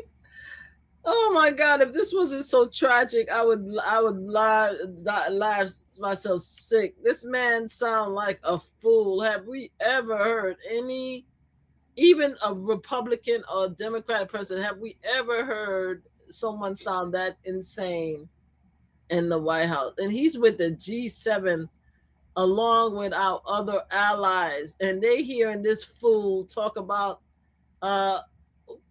mass destructive type of weapon. Like, it's crazy to me. It's just wow. That's your guy. Y'all vote for him. That's crazy. Go ahead, continue playing. I will bomb them. Now that's with me as president. If you have a weak, pathetic president, maybe that doesn't happen, but I can only do the job that I have to do. I have a long time to go. I have almost 3 years, close to 3 years. Time is going fast. But our country's become we're the most respected country in the world. Those leaders today, they said, we used to laugh at you. 2 years ago, the same guys, they'd laugh at the country. Why would you say that's a lie? He's a joke. They're laughing at him. They don't even want to stand next to his booty smelling, poop smelling behind. Every single photo that you've seen, the G7, every single president, even the Republican president, you see how they enjoy their conversation with each other. You see how they stand next to each other, take pictures. You see how they connect and they have dinners and stuff like that. This man is a freaking joke. They're laughing at him. They're laughing. They talk about him behind his back, in front of his face. Their newspaper laugh at him. Their people laugh at him. He's a total joke. And even if he wasn't, I think he personally total joke. They mention it But you can see, all you have to do is go and watch different G7 summits and see how these various leaders treat former presidents. It's very simple. And vice president, all you have to do is go use your eyes and just look. Let's go look at the pictures and see how they shake hands and they smile and they get along. What are we talking about here? The man is acting like a freaking doob. And also the fact is that you called the former President Barack Obama, you said he was going to be a coward if he goes to war with Iran, and you went to war with Iran because you're a coward. What are we talking about? It's ridiculous. Carry on. Have you noticed that the crime is down because of the National Guard being in New York City and some of these other inner cities? Really? Now, I had the most amazing time when I tell you, at the celebration. Today and Saturday, when the Knicks won the championship. And you know what Fox spent their time doing? What was that? They reported the fact that there was multiple poking and one pew-pew incident at the celebration. So, I say this to say, where was the National Guards, if that's the case? Because you can't have it both ways. You can't say that New York was violent during the Knicks champion celebration, and then in the next word say, oh, we sent the National Guard, so there's no violence in New York. Like, you can't have it both ways. It's either or. Is the National Guard stopping the crime or not? And all I see the National Guard do is standing at the train station with their back against the wall. What, to stop fare people from jumping the turnstile? It's ridiculous to me. I don't see them outside patrolling. They're not in Bed-Stuy. They're not in East New York. They're not in areas which is predominantly pew-pew violence. They're not in the Bronx. They're not in Crown Heights. What are we doing? Like, it's ridiculous. It's a joke. I don't even know why we spend time on this guy. Just let the guy run and do what he needs to do in the next 2 years and how many months, and leave the rest of us alone. Just leave us alone. Let us live, boy. I don't even listen to him. The only time I listen to him talk is when you play him on the show. I don't even waste my time and energy to listen to him. His voice give me the heebie-jeebies. I can't stand listen to his voice. Even his tone makes me crazy. Like, it's like one of those noise when you scratch a board and scratch, and how annoying. That's how annoying he is to me. But go ahead. All right. Now they say you're the most respected country anywhere in the world. Militarily. Can you at least admit that we're the most respected country than anywhere in the world? We are laughing stock. He napped a president of Venezuela. He is a joke. Nobody's paying attention to him. Did he fix the war between Russia and Ukraine yet? Did they have a peace deal yet? Did he fix that? I thought the Russian president was his friend. Putin is his friend. Why didn't he listen to him? Why didn't he listen to him? Tell him stop the war. Did that alleviate yet? Are we at peace? No, it's still happening. Oh God. Okay, let's keep going here. Even military. Take a look at what happened in look at what happened in so many different locations. Afghanistan, that horrible retreat that these people made, leaving equipment behind. They weren't under any pressure. You take your time. He said that was Joe Biden, right? You're a freaking liar, snake and lying son of a bitch. Like, let me tell you something. He's the one that actually set up the deal that had the deadline where everybody had to be removed from Iraq and Afghanistan. He's the one that set the deadline. And former President Biden did not extend it He met his deadline that he set before he left office. So he's a liar and a snake.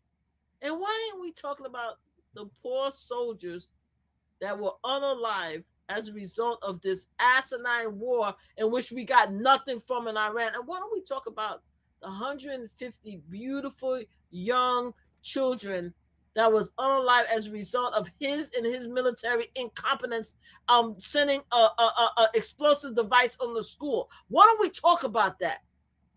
Why he's leaving that out? And while we had it, where the hell are the videos of all the fishermen and the rugs that's supposed to be in the ocean with all the ships that he exploded in the waters? Where's the videos? Where's the evidence of the rugs? And while we at it, where's the Epstein files? Oh my. Continue, carry on. Okay, you're looking for the Epstein files, huh? Yes, I'm still looking for the full one. Yes. Are you looking for anything in particular? His name all over it and what he did. Oh, okay. All right, let's get back to it. You can get out. I was going to get out. We were going to get out with dignity and pride, take 100% of the equipment. I was even taking the tents down. But then they got in and they just left. They left all the equipment. I may get all that equipment back. Now, here's the thing. More symbolic, because it's a little old now. But we may get it all back. You know that Afghanistan is kissing our ass. You know that? You know he bomb Iran if. All right, go ahead. You know he was the one that was supposed to do the. You know he was the one that's. There was the date was the latest date for them to get out of Iran and Afghanistan. You know he could have got the troops out at any time during his presidency between 2016 and 2020, right? Prior to the COVID. He could have just snapped his fingers and got everybody home with the tents and the equipment and everything. But he did not. He didn't do it because he didn't want to do it. So it wasn't Joe Biden, it was President Trump's deal. He's the one that signed the deal, and you can look it up for yourself. His name in it, I actually found the article, the actual order that he signed to get them out. He's the one that did it. And he could have got the same day that he signed the order is the same within the same few weeks, a few days. He could have got all the troops out at the same time, but he didn't do it. Okay. All right. Thank you for that. All right. Let's get back to it. They don't comply, but there's nothing enforceable in the deal itself. Is that correct? Doesn't have to be. I let him know. I said, look, if you don't adhere to the agreement, I don't want to do that, but we're going to bomb the hell out of you. And I don't. Doesn't that show strength?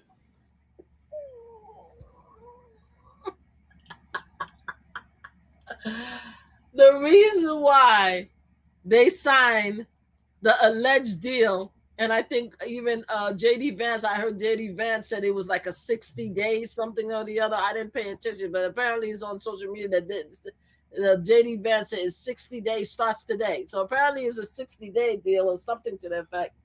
The reason why they signed it is not because they feared for this clown threats.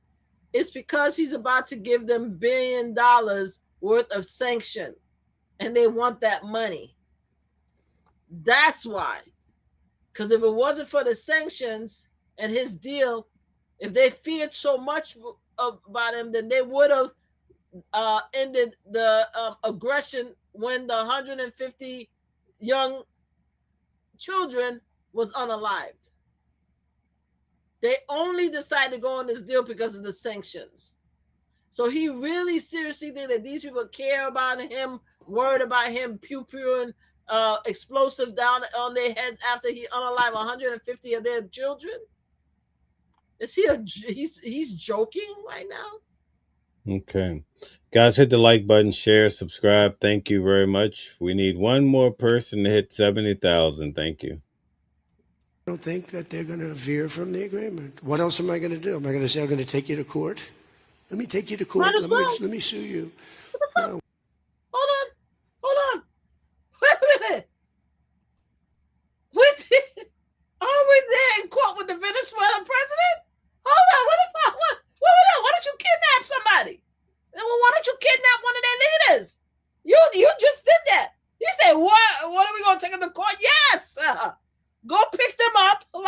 think of the Venezuelan president, bring him into the United States and go to court. It's the irony of his idiocracy that he's talking about something that he already did. The hell is wrong with you, boy? It's ridiculous. Mel, what do you think? Interesting. What's your thought, Mel? What's your thought? Well, when it comes to Maduro, I can just tell you what happened in court, basically. But according to the United States government, he was not the true president of Venezuela. But when he did come to court, I was sitting right behind him. He said that on Saturday night, I guess they were in the living room. I think the wife was in the bedroom. And the United States came in, and he says, I was kidnapped out of my home. Yes, he was. And he said he was the president of Venezuela. He was. And, he kept trying to convey. I think he spoke 3 times in his first court hearing, from what I remember. And then the second time, he didn't speak much at all. Yep. But he was trying to convey the point that he was kidnapped from his home in Venezuela. He was the president. He says, now the Venezuelan people are without a leader. So that's all I can tell you what I saw in court. He said that there was a sovereignty where it's agreed across the world that you cannot attack a active leader, active president in any country. And Donald Trump, it was basically understood with the United Nations. Everyone understood that, and Donald Trump just ruined it. The fact of the matter is, even the vice president who took over the presidency called him the president of Venezuela. Whether you want to say that he got it illegally or not, that's for the Venezuelan people to agree on and fight on. He was named president. Now, I could honestly say that I don't acknowledge Donald Trump as president of the United States. So does that mean that I am willing to allow somebody from another state, because they know that a little less than half America don't recognize this fool as president, that they could come in and pick his sorry ass up and take him for the war crimes that he's committed in Iran and the 150 babies that he unalived? Would that be right for me to say and do? No. It wouldn't be right, because they expect us to deal with our own issues with this nut and vote him out of office. Why would you call him a nut? Why would you call him a nut, though? The man is a nut. He's cooking for Cocoa Puffs. He's mental. He's mental. The man can't stay awake. And the fact that these people had the nerve to be calling former President Joe Biden Sleepy Joe, when this fool can't even stay awake at a meeting. He can't stay awake at his party. He can't even climb back up and down. It's like, it's just a freaking joke. He is technically the oldest president in the United States, and it's a joke. It's a laughing matter. I can't even begin to believe that you guys voted for him, but that's your president. Okay, let's see what else. Congratulations. Oh, Lord. All right, let's see what else he has to say. We're going to bomb the hell out of them if they violate the agreement. I don't want them to. Seems like to me he's showing strength. He says he's going to bomb the hell out of them. That's what we call it? We call it strength? Can you imagine for a moment if... Can you imagine? Let's go back to Earth 1. Can you imagine, Mel, if former President Barack Obama was standing right there next with 2 people saying that he was going to use explosive devices on Iran? Can you imagine if we were looking at that right now? What our white brothers and sisters, what our MAGA brothers and sisters would be doing right now? Can we just take a moment? Trump says that Obama just gave Iran money, boatloads of money, billions. Irony.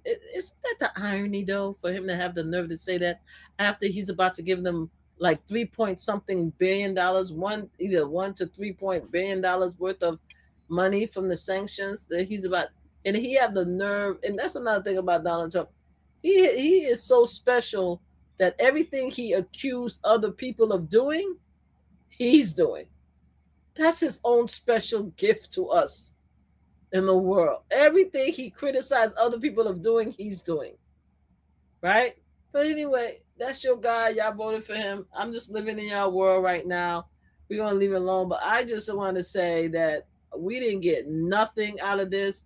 Rest in peace to those young people who were unalived as a result of this unnecessary, ridiculous war. And then for me to not only have to worry about the uranium, we also have to worry about the fact that he gave them the ability and the authorization to build missiles that could hit America. And that's your president that you proud of? Go ahead, Mel. You want to play some more? Okay, we better finish it up. I want them to honor the agreement. Again, the straits close up. Bad things can happen. You know, in war, terrible things happen. When we started this action, many don't want to call it a war, right? It's a war. The strait was open, uninhibited, but it was closed as a result of us going into Iran. So what do you think about that? I'm even hearing that now we have to, they have a right to charge now.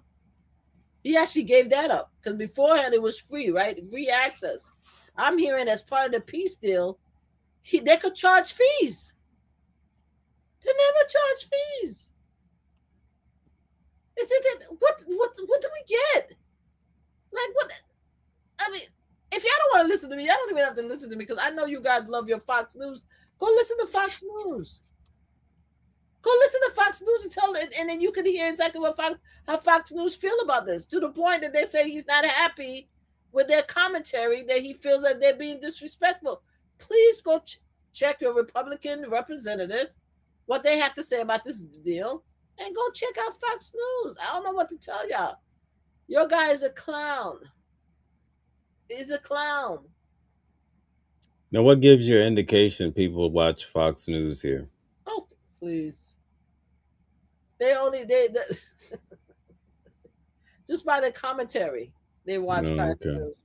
Just the fact that they have the nerve to talk about peaceful transition, the fact that January 6th was peaceful, when in your own eyes, y'all could see that the bunch of fools went in there, destroyed, tried to unalive a couple of officers. One officer had a heart attack and stuff like that, and tried to unalive hundreds of others.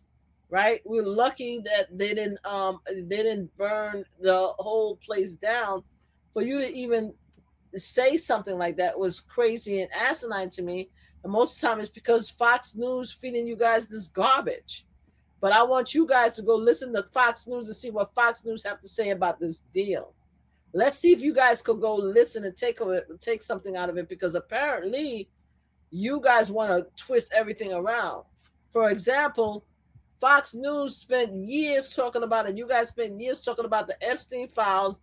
The Democrats are the only one that's going to be in it, and we're going to be surprised that we're going to arrest a bunch of Democrats. Now that y'all found out that Donald Trump was listening there over thousands of times, now some of you got, a good amount of you got, maybe half of the MAGA don't want to know anything else about the Epstein files anymore.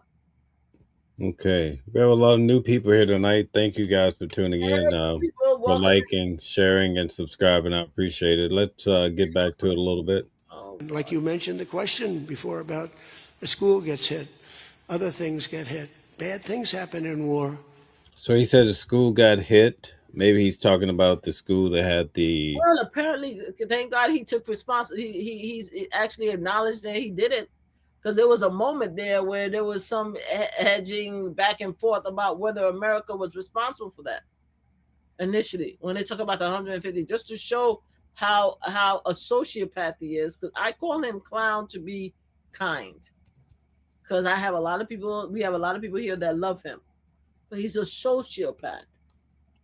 Because for you to be flippant and talk about the unaliving of kids in school like that, just told you what kind of mental he's incapable of discernment, incapable of empathy. He's incapable of being the president of the United States of America, because what he just said is crazy. Okay, so this is the last part of the video. War is a nasty place. I see it. I see it better than maybe anybody has ever seen it. Okay, so he's seen it better. All right. How could he see it? His ass didn't go to war. His ass talk about his shin was messed up, so he couldn't be drafted. So how did he see it? How did he know how to even serve the country? The reason why he have no respect for the unalivement of our young people that went there because of this nonsense war is because he never served. and I'm sure that he can make sure none of his children served. I mean, I was waiting for the draft so he could send his son Byron. Oh, He's too tall. He's too tall to go. That boy could have gone. I think he's 6'9" or something like that. He can't go. It would have been great. He could have been like a captain in point. What? What did you say? I said he could have been a captain in point. Like there they are. Look over all the soldiers and say, "There they are, the enemies over there. Come on, man, stop playing with me." Anyway, I'm glad that hopefully the war stays over and we can move past that. Your president is something else, boy. You guys are a mess. God bless y'all, man. Bless y'all. Y'all bless y'all, boy. Y'all really did us one. Y'all really did us one. But hey, the only way America's gonna learn if this guy do everything that he promised to do, and you guys can learn. And I always wanted to give this speech. I need to tell you something that I've been thinking about for a long time, and I'm glad you gave me the opportunity. A lot of us Black females, Black women, and some wonder why white women of America helped propel Donald Trump to this new election, especially since we felt that our white sisters is losing the same amount of freedom that we are losing, right? And we were led to believe that our white sisters, Latino, Asian sisters, but mostly white sisters, care about our freedom. And you know something? I realized something. I was thinking about this. The reason why our white sisters voted for Donald Trump is because Donald Trump benefit their husbands and their sons. Now, don't get me wrong. I'm not saying our white sisters don't love their daughters. They do. They just don't care about their freedoms.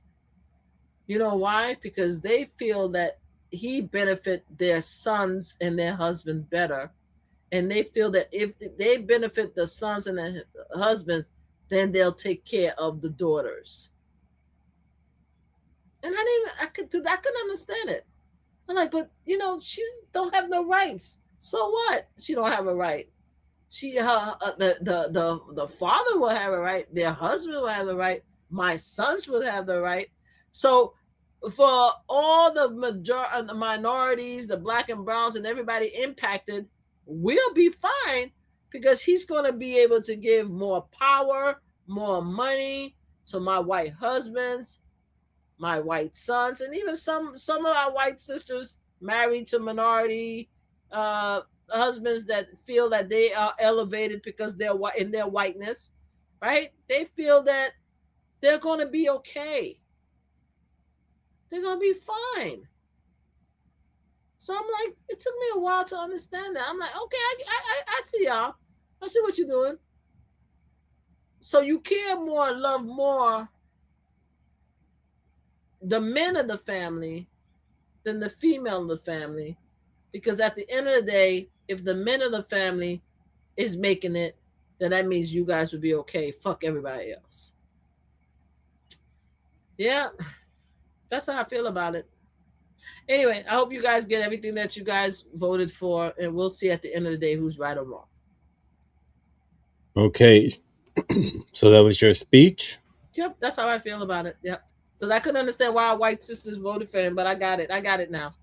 I got it. Because I heard apparently some of our white sisters are talking about they don't need to vote. I was like, what? Yeah, apparently there's a whole thing now where some of the MAGAs, the TPS under Erica, you know, the widow of CK, I don't want to name her last name.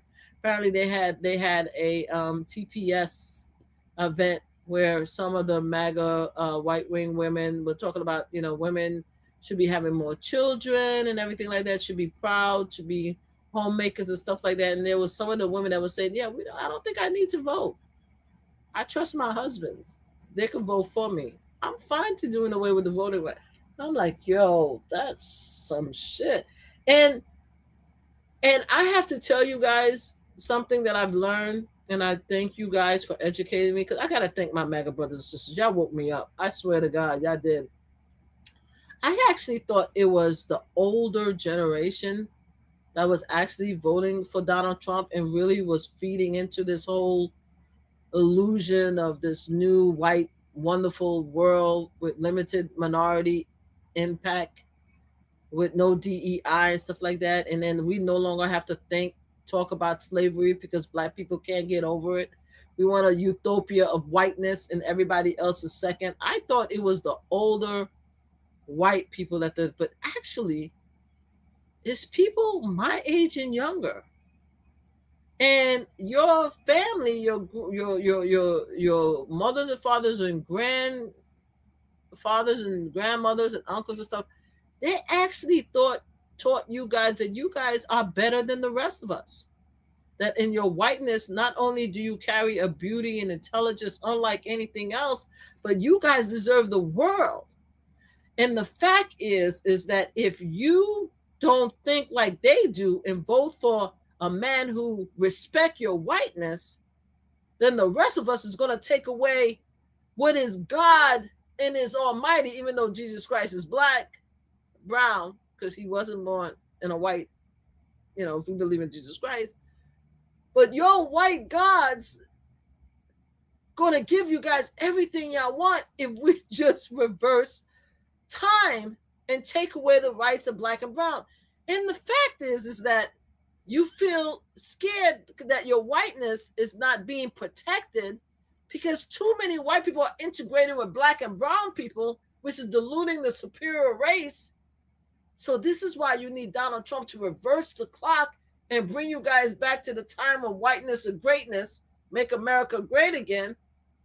And it goes from the older generation down to the youth. I did not know that. I was like, yo, wow. Yeah, well, as I said, congratulations. Hopefully you guys get your utopia. We'll see. All right. Are those your closing? I'm sarcastic about hopefully you guys get your utopia, because if you get the utopia, us black and brown people ain't gonna be around. So I hope you don't get it. I'm being sarcastic, by the way. But at least that's how I'm thinking about it. That's why white women voted for Donald Trump. And the younger voted for Donald Trump too. Why did the black women vote for Donald Trump? We don't think of the 8%ers that voted for Donald Trump, because 92% of us did not vote for Donald Trump. We voted for Kamala Harris. But I will tell you, since you asked, thank you for asking. Not all black folks are king folks. You ever heard of that saying? Yeah, heard it before. So what that means, just in case people don't understand, is that we have loving black minorities, brown, Asian, Latinos that feel that white people are the answers to their prayers, right? They feel that they are better than other black folks, and they want to align themselves with white folks. So I'm going to give you an analogy that I'm not going to like. I'm telling you right now, you're not going to like it. So I'm going to tell you. Oh, Lord. Back in slavery, there were what is called, you had the mansions, right? The plantations. You had two groups of people. You had the field people, and I'm not going to use the S word, and you have the kitchen one. And the people who took care of the kids. Now, a lot of them were family members, right? That was illegal. I mean, that was, that was not illegal. That was, made by the master, abusing, the field. Some of them were their children. But other than that were people that they picked. And the people that was in the kitchen, they learned to love their masters and their mistresses. Because they got to scrap, they got to wear better clothes in some cases. So they got the better clothes, they got the good food, they were able to hang out with the kids, especially if they were family members, even the illegitimate family members. So they started thinking themselves they were better. Look at the movie Queenie. Queenie is a great example of that. They started thinking themselves they're better than the ones that's in the fields, that living in a shack, right? That's the mentality. So the closer you get to whiteness, where you think that they're treating you so much better because you think that you're better than anybody else, that's the delusion, right? because everybody else is about some bullshit, but you're the one, you have the answer, right? That's why I think a lot of them voted for Donald Trump. Also, I think a lot of them do not care about other people's, because here's the thing about people in America. We care about self, right? A lot of people, because I think I say it all the time, even black folks, especially the black folks that vote for MAGA, I say you could be a lot of racist or a little racist. And I think almost everybody who voted for Trump has a bit of racism in them. They lack empathy and they have racism. That's just me. Because there's no way you're going to vote for racism, not be an enabler of racism. And if you're an enabler of racism, that means to me you're a little racist. So anyway, with that said, I will go on and say that these people believe that what Donald Trump is doing benefit them, F everybody else, right?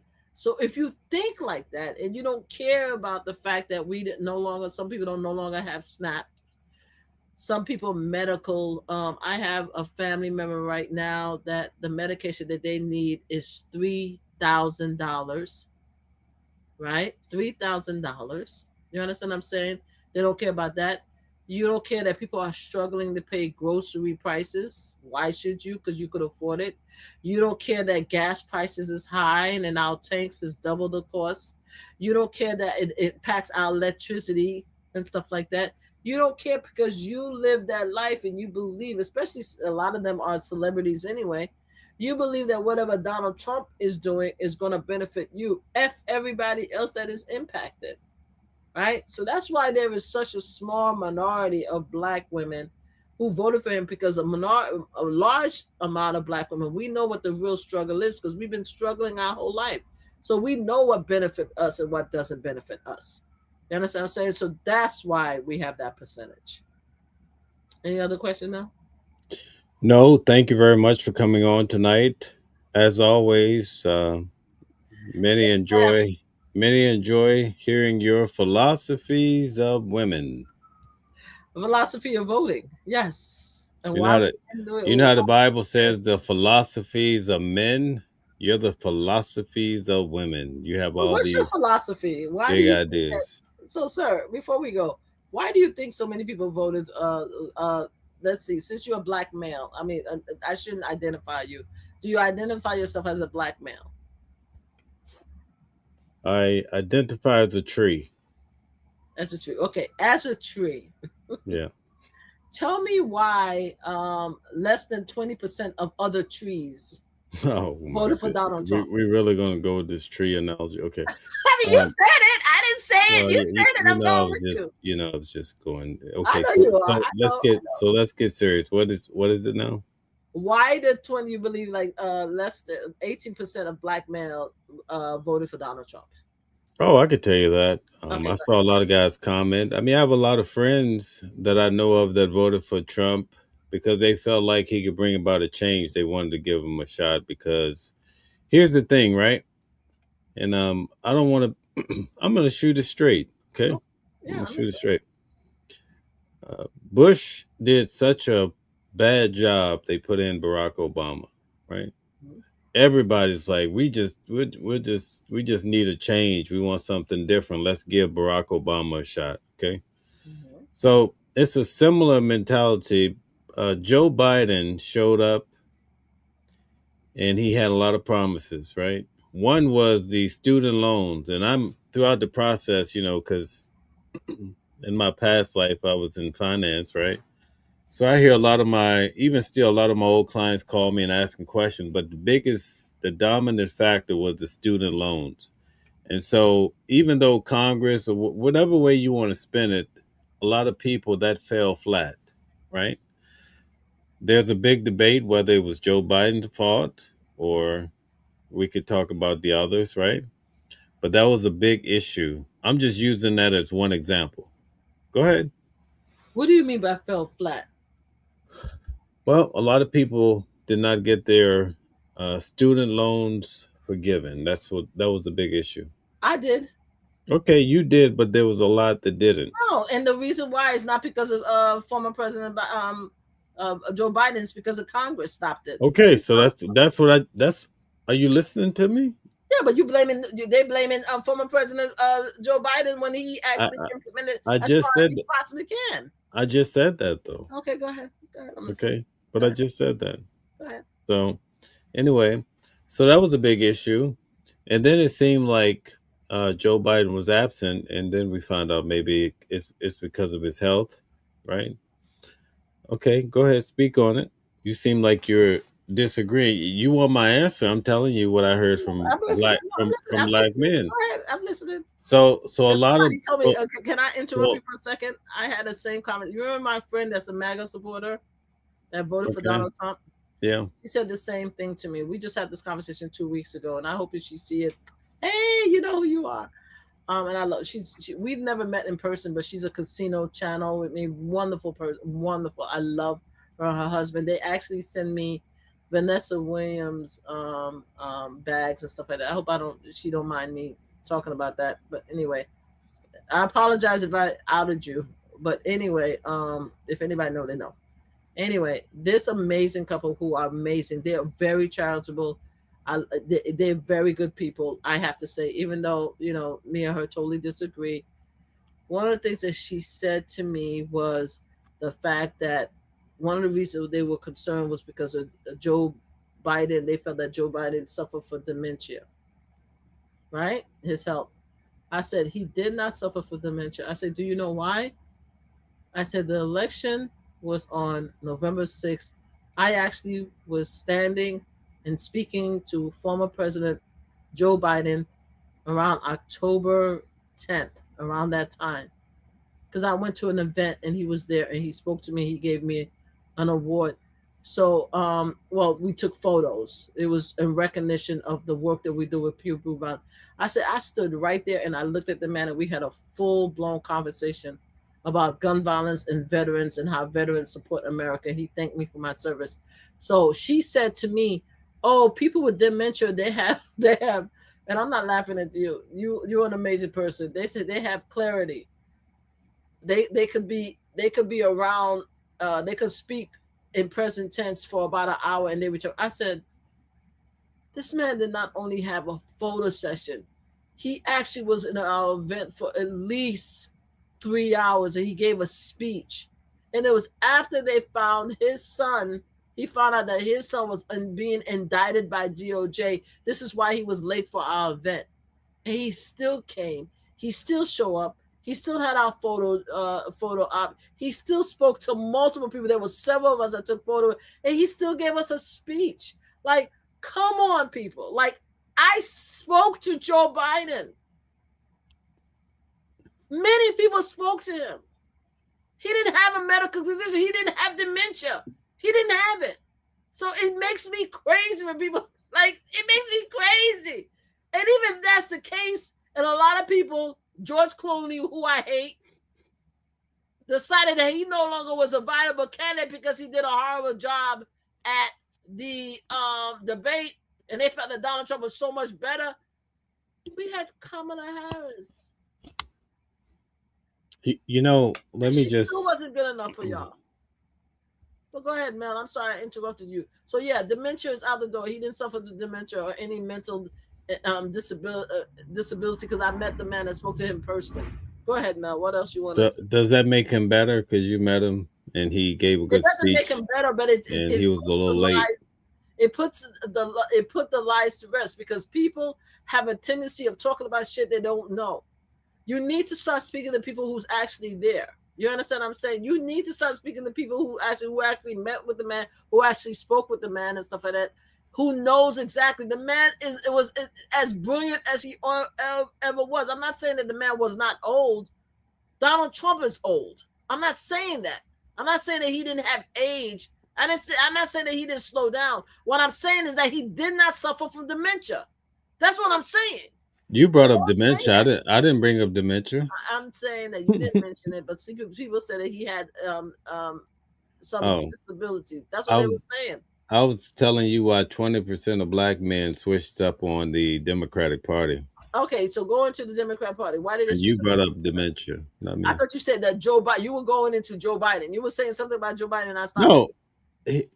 excuse the way I'm gonna break this down, but a Okay. lot of the black guys that I know, they felt like he fell asleep at the wheel. Do you know what that expression means? You Is mean the that same is thing that that Donald Trump is doing now? well? You mean the See same now, thing that Donald Trump is are doing we now? gonna talk about this? So I know it's tough to hear it. I'm just saying no. I'm just saying the same thing that Donald Trump is doing Am right I now. am I hitting am I Right? hitting am That I hitting actually, your am oh, I hitting Donald your Trump is chords? actually sleeping at I'm hitting meetings your right now. chords. Yeah, That's yeah, what we're yeah. talking about, right? It's the same But thing, right? you ask a question, but you don't want the answer, No, right? but I don't think that we saw Biden sleeping at no damn his birthday party It's or just like this case. It's at just a like, meeting. see what I'm saying? See how I could tell Did we? you're all worked But up. anyway, go ahead. It's You were just saying like the he Carmelo fell asleep Anthony. at the wheel. People want to ask me questions, and then when I Okay, I'm answer, they get listening. mad. He said, "Go ahead, Okay, continue." all right. I'm listening So, to Bill. Go ahead.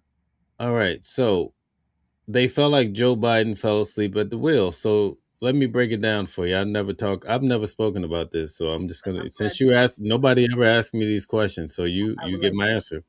Go ahead. So I was very intrigued by it, but here's the thing: the Democratic Party, Joe Biden ended my Democratic career as far as supporting Democrats. Okay, Really? Go I was ahead. deeply troubled by Joe Biden. You know, Okay. I'm not a Republican, but he pushed me totally into the independent box. I haven't told anybody about it, right? All But right. here's the thing: throughout my entire life, like if you go back in history, you saw the things he said. I'm not holding it against him, right? I know about that. But a lot of people did not forget, and you know nowadays every time something happens, people start digging up everything about you, and they put it online. We saw that with Joe Biden, right? So the Democratic Party are masterful, and they know the sweet spots to offer you free things or whatever it is, right? And then when you get into the whole presidency, you don't see those things materialize. And we hear, oh, it was Congress, that damn Congress. You know what I mean? Now, and again, I'm trying to tell you from what I hear, because I have a lot of people that are similar, you know, because this is what their experience was with Joe Biden, right? Not everybody, but it was with him. He came in, he had policies that were really designed to help black people advance. He knew the sweet spots just to hit student loans. I heard the people, and then all of a sudden, when they couldn't get those student loans forgiven, they were so agitated about it. Okay, now here's the thing: different with Trump. While he was getting shot at, while I was in court with him at 100 Center Place. Okay, all we heard was that he's getting indicted, he's going to go to jail. This is what you're hearing, right? I'm telling you why he became president. So he's out there on the circuit going around round giving all these um I don't want to let me use I want to say rally. Yeah, rally, okay. All right. Yeah. Down south, White down south supremacist that gets rallies. a bit White supremacist rallies. Yes. Mm-hmm. oh my god, come on. Let's keep this above board. Well, your ex. But he was boots on the ground. He was boots on the ground Mm-hmm. listening to people, right? Because I always Oh, said, listen, really? if I had to, no, listen, I'm not even a Republican. I'm just telling you. You asked me a question, so You listen to people. you got to give me time to talk, okay? Okay. Go ahead. So he was in the circuit and having all of these events, and that's where he ended up getting shot in the ear, right? Mm. And so he's starting to talk and connect to the American people who are upset that Joe Biden didn't deliver on the student loans. Gas prices was up. It was the economy. Remember your friend Kamala, right? That you know, Mm-hmm. right? Remember what she was offering? And when she had the debate and they asked her, you know, is there really anything different between what you could do versus what Joe Biden? And she basically said, oh, Joe Biden's doing a good job, you know. And And then he was. also, she was supposed to be taking care of the border. And Mm. up here where I live at, we had literally people that were being bussed out of Texas, all those lower states. They were coming into New York. You know about it, right? Yeah. Then they started sending them upstate New York. Mm-hmm. And a friend of mine was working security at the hotels at night. All the illegal immigrants that were coming in, sometimes we see them marching. That materialized to them coming upstate New York. Yes. So now, when you go to Panera Bread, this happened. I'm telling you a real experience. We had Panera Bread trying to get a little bread and some whatever, and these guys are trying to break in your car. So that became, there were so many illegal immigrants in the hotels, you couldn't even get a room for one. This is the policy that they had rolling, stemming out of New York, right? You know about Eric Adams and all of that, right? Yeah. So all of that was happening. Okay. So all of these things happening is what caused people to just say, listen, anything has to be better than this. So then you start getting the black guys saying, listen, I'm going to cross over. I heard some of them say, I'm going to give him a shot. And then when that happened, that's why people were like, well, wow, why is these guys all of a sudden going over with Trump? Not only was it black guys, you asked me about black guys, so I gave you my honest opinion, right? I think about this a lot. But you also had the Hispanics who did the same thing, right? And the Very, white, very similar.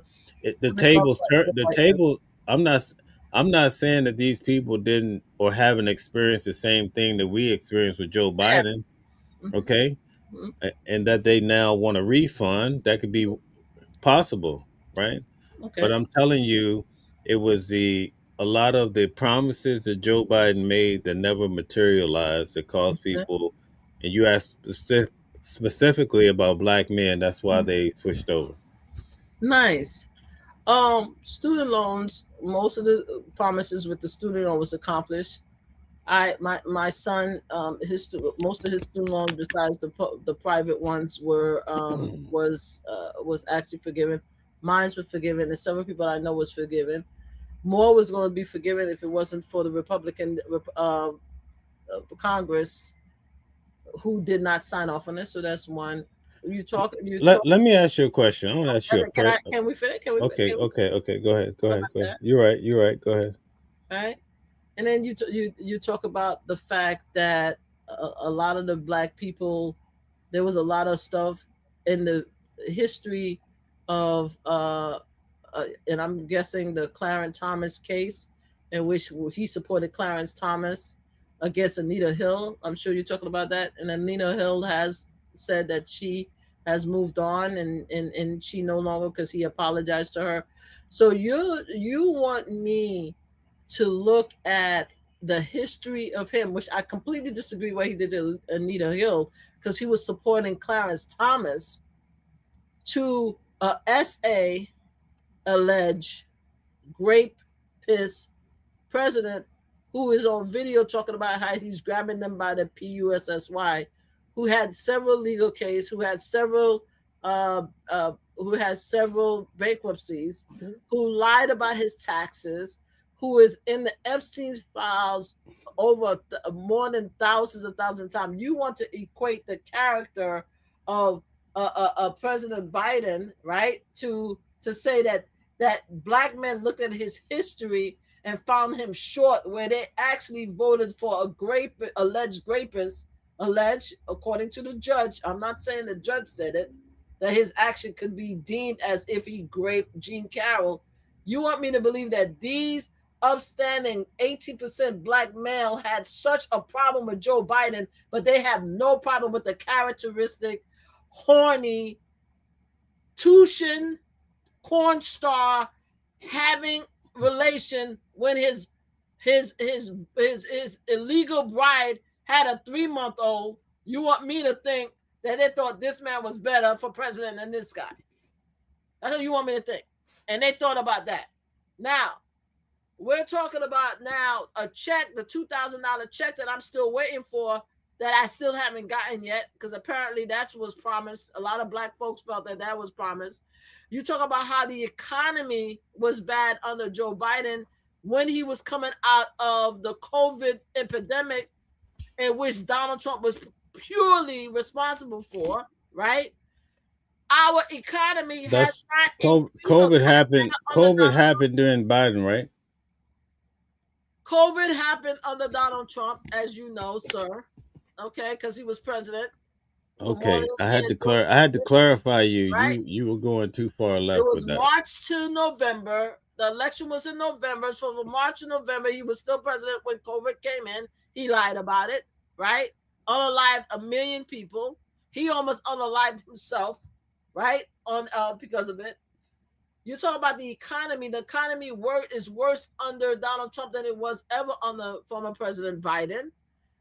You even have farmers who became what we call welfare queens, because they used to call black folks welfare queens. They're getting all these subsidiary. They're begging our white brothers and sisters. Farmers are begging their hands out, begging the president because they can't sell their wheat and because of the sanctions.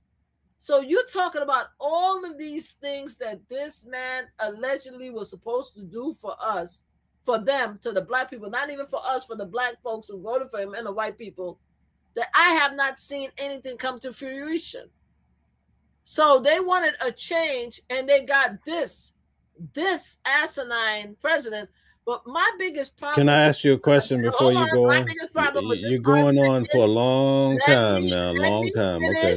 My biggest problem with your argument is, if you had this argument in 2016, even though I would have been mad, I would have said, okay, this fool destroyed America from 2016 to 2020. Hold on 1 second. I have to ask you this, or else it's not going to apply later. Okay.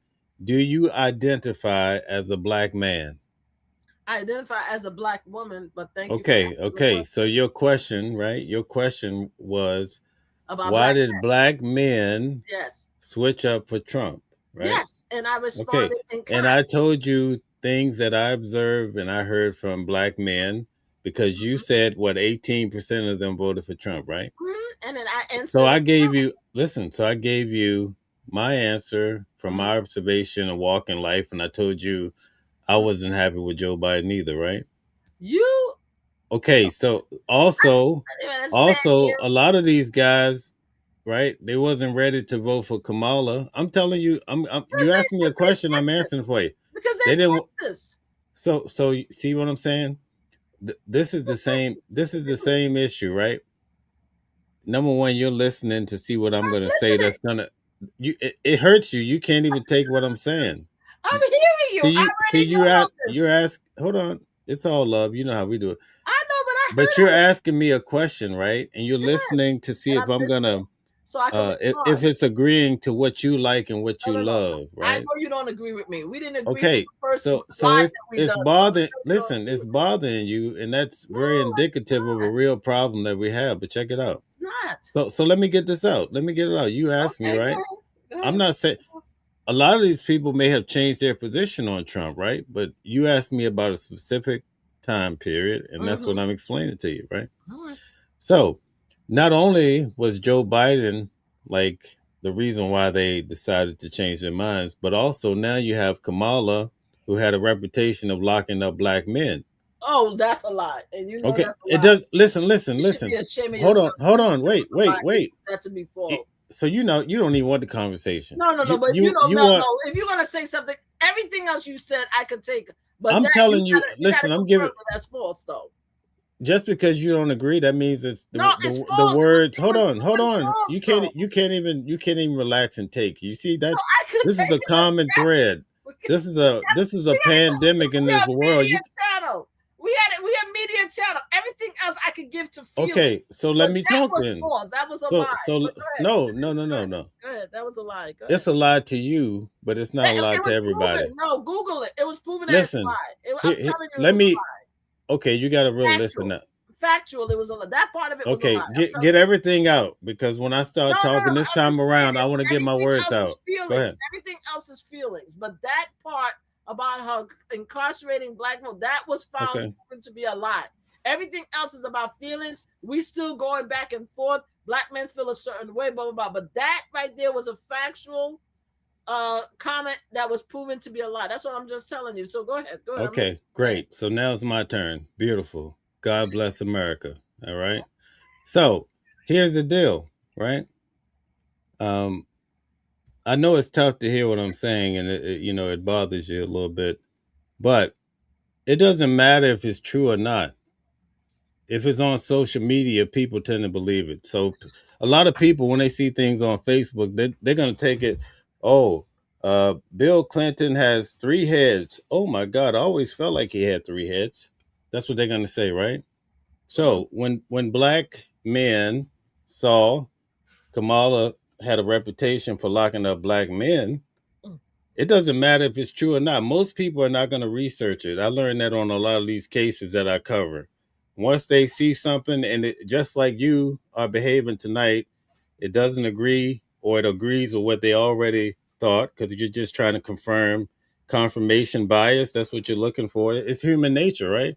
So it's just like in court when we cover Diddy, and sometimes Mark Agnifilo or some of these attorneys, they'll say something that's not true just to muddy the waters for the jury, just so now the jury will start to believe something that's not true, right? And so what does the other side do? They say objection, but it's too late because they say what? The cat is out the bag. Yeah. Okay? So it don't matter if it's true that she locked up a lot of black men. Nobody's going to go research it. Typically, people don't research stuff, right? But you're asking me why. So these guys are like, or, hey, listen, man, I was married before or whatever. I got a divorce. Women, I don't want no woman running this country for me. All of these kind of concepts, I'm giving you free game, whether you want to hear it or not. But you want to know why many black men went and voted for Trump. So, as I told you, just to quantify, George Bush did such a poor job, right? That people that would typically would never vote for a black man, they said, man, this guy did such a bum job, I'm going to vote for a black man. See, now you'll accept that, but you won't accept all the other stuff that I was saying to you. See, you're not ready for the conversation. The reason why I'm not ready is because they already gave that fool a chance from 2016 to 2020, and he practically destroyed America. And they again gave him another chance on 2024 to 2028. And the main reason why they did is because there's a lot of racism and there's a lot of sexism, right? And they couldn't stand the fact that they were going to vote for a black woman.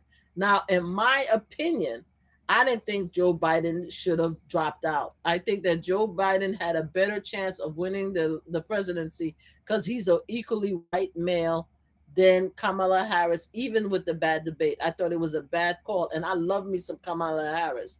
I think Kamala Harris would have been an amazing president, but I don't think America is ready for a black female president. So I always felt that we were on the back ball any which way when it came to her. So I thought that I agreed with President Biden. A lot of people didn't agree that he was the better chance with Donald Trump, especially towards the end. If the Epstein files came out, the information that Epstein file came before the election, we would have turned it around. I myself believe that the reason why we lost the election is not because of former President Biden debate. It's not because of Kamala Harris. I believe it's because of the war in Israel. That's what I believe. The Palestine and Israel war is the war that went too far. The fact that the president of the United States embraced Netanyahu in Israel got a lot of these young people up in the war. I mean, they were very upset about that. And then after that, they kept on harassing former Vice President Kamala Harris to make sure that she takes the opposite stance, even though she said that she believes in two states, she believes in peace and everything. They wanted her to go directly against President Biden, and she couldn't do that as his vice president. There was no way she couldn't do it. It's the same thing. The same way they didn't expect Pence to go against Trump, right? Is the same way they couldn't understand why Kamala Harris couldn't go against President Biden, right? So I believe that's the case. Now, the hysteria for me, and I'm being sarcastic because I don't think anything is funny, is the fact that Donald Trump bullshit a lot of these young people saying that, oh, he's going to end the aggression of Israel to Hamas. And I'm not taking, sorry guys, I'm not Jewish, nor am I Palestinian, so it's not my fight to have. So I'm not picking any sides. You guys know what the issue is. God bless you guys. I hope your community work it out. But at the end of the day, the Palestinian people, or at least the American Palestinians, felt that they believed that Donald Trump was going to come in and gave them the two-state. They actually believed that he said that he was going to resolve the issue. Now he wants to turn Gaza into a resort. That's what they voted for. whatever happened, happened. May everybody who lost their lives down there, may they rest in peace and may they get justice. Or may the Israel people get their land. I don't know. I'm not Israel. I'm not Palestine. But I'm saying that war is what had the major impact on a former President Biden election. And that's why he lost it. As far as why Kamala Harris can go, they was not going to vote for a black woman. And they wanted to spend time and spin the wheel and try to convince us black women not to accept Kamala Harris as a black woman because what she has an Asian mom. When we know back in the 18th century when they brought black folks in from all different countries, whether it's Africa, whether it's Haiti, whether it's Egypt, as long as you black and have a bit of 1/10 of a black blood, you would consider black throughout history. And all of a sudden Kamala Harris have a black Jamaican father and she's no longer black. It's bullshit. All of that was bullshit. They weren't going to vote for a black woman, period. So instead of us being honest about it, about what we want, people voted for Donald Trump not because they want to change so much, because they know the bullshit he was about.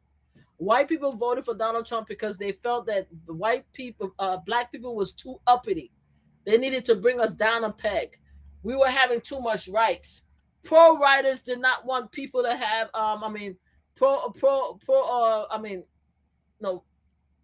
anti-rights did not want people to have pro-rights. They believed that they wanted Roe and Wade to be done away with. That's us white females, right?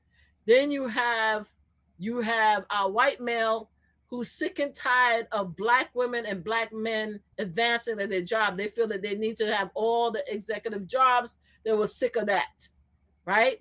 You have our Latinos who believe that their whiteness or their adjacent to whiteness was going to make their lives better because they don't recognize black folks. They refuse to acknowledge the fact that they're black. You can't tell a Latino they're black in any which way because they're Latino or they're white.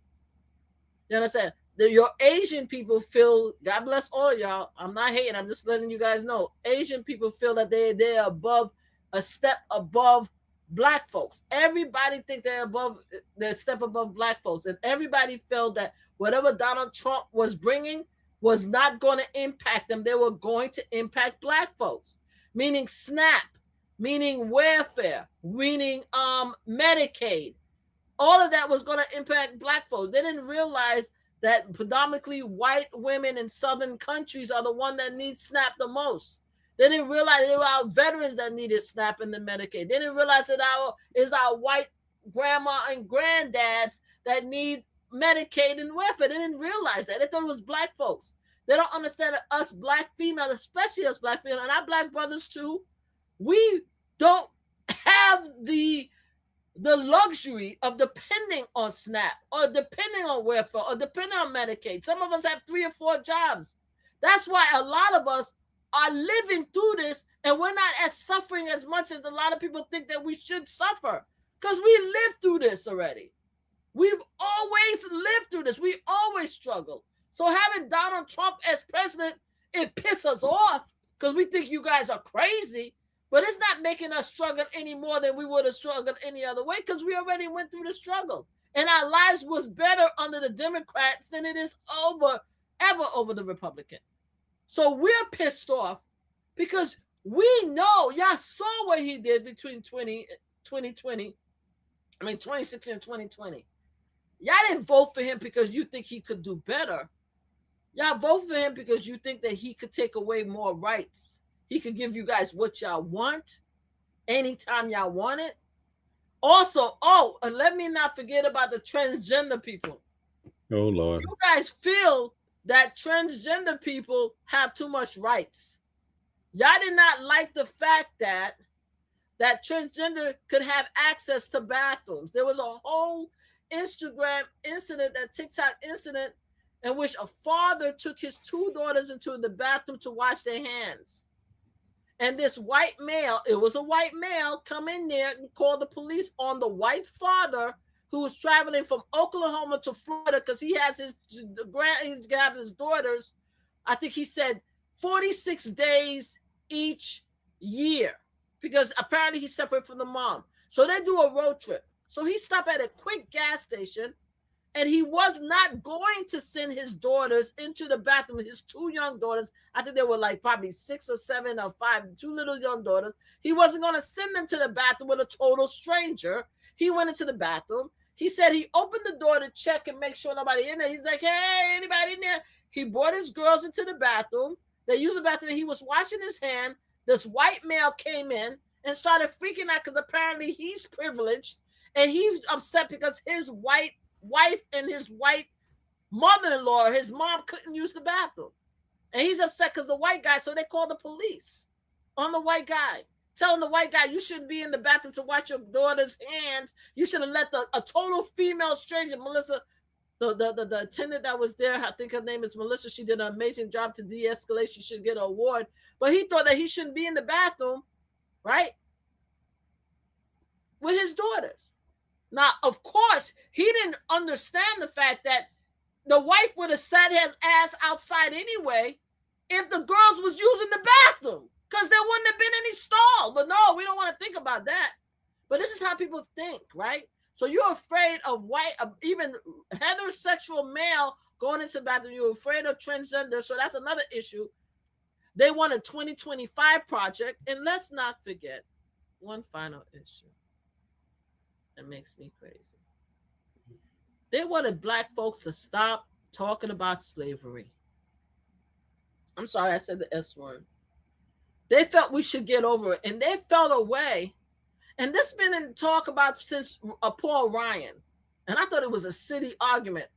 Because before MAGA, it was Paul Ryan and his people. What was it called? The Paul Ryan was the GOP segment that had Paul Ryan that he created. I forgot the name of it, but it was before pre-MAGA. They had their own name of the group, but I can't think about it then. They started being mad about Black folks talking about slavery to their children since back then. They feel that Black folks should forget about slavery as if slavery no longer exists because there's no more racism. I think that's I think out of all the bullshit that I've heard about Donald Trump and the GOP and the current white brothers and sisters is that statement itself, that slavery is over. After we see constantly online white people calling Black folks the N-word. Prior to Donald Trump, there was a facade of a facade. It was a joke, but it was a facade of politeness.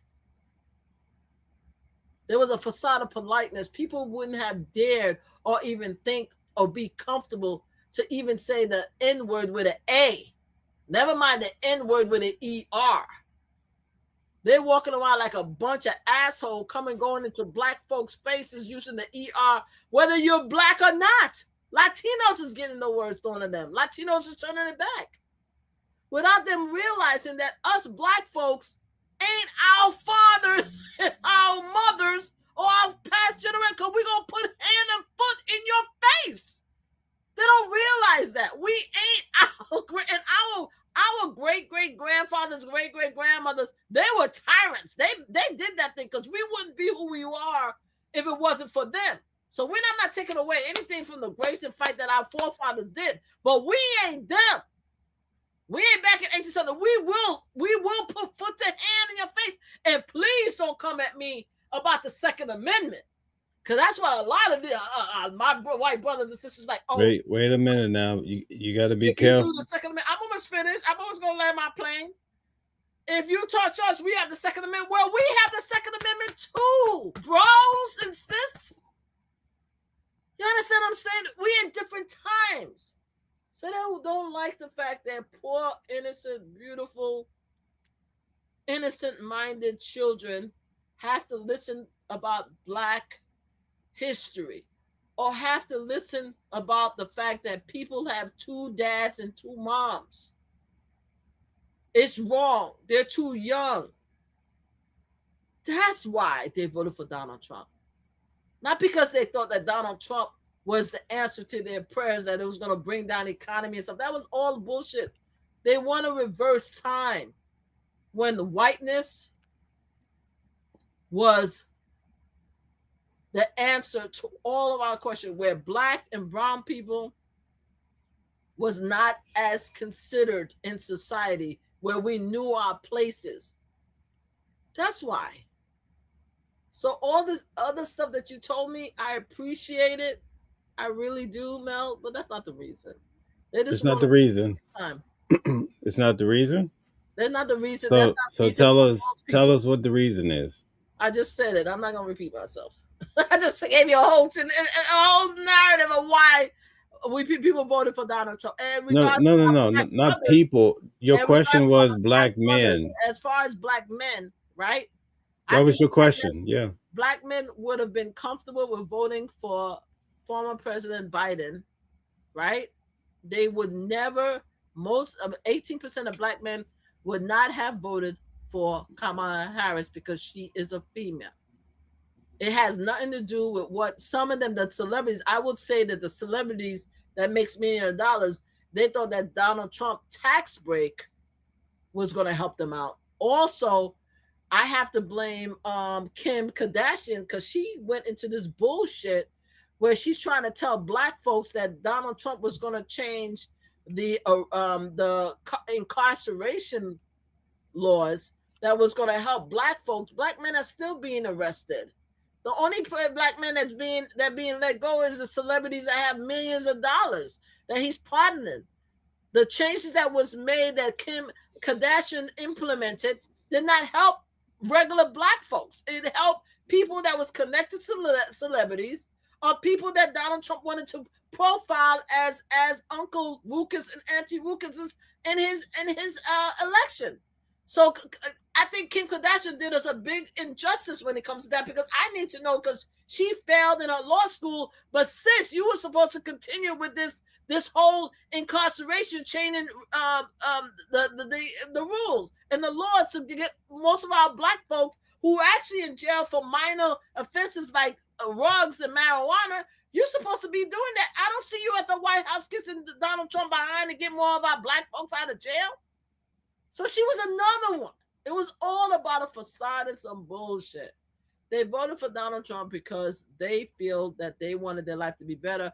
Black men voted for Donald Trump because they wasn't going to vote for a black woman, or they wanted tax breaks. They know damn straight where we are right now. Gas prices are high. Grocery prices are high. They know it's about some bullshit. A lot of them is running away from child support. They thought that Donald Trump was going to do away with child support. They thought a lot of stuff that Donald Trump did not do.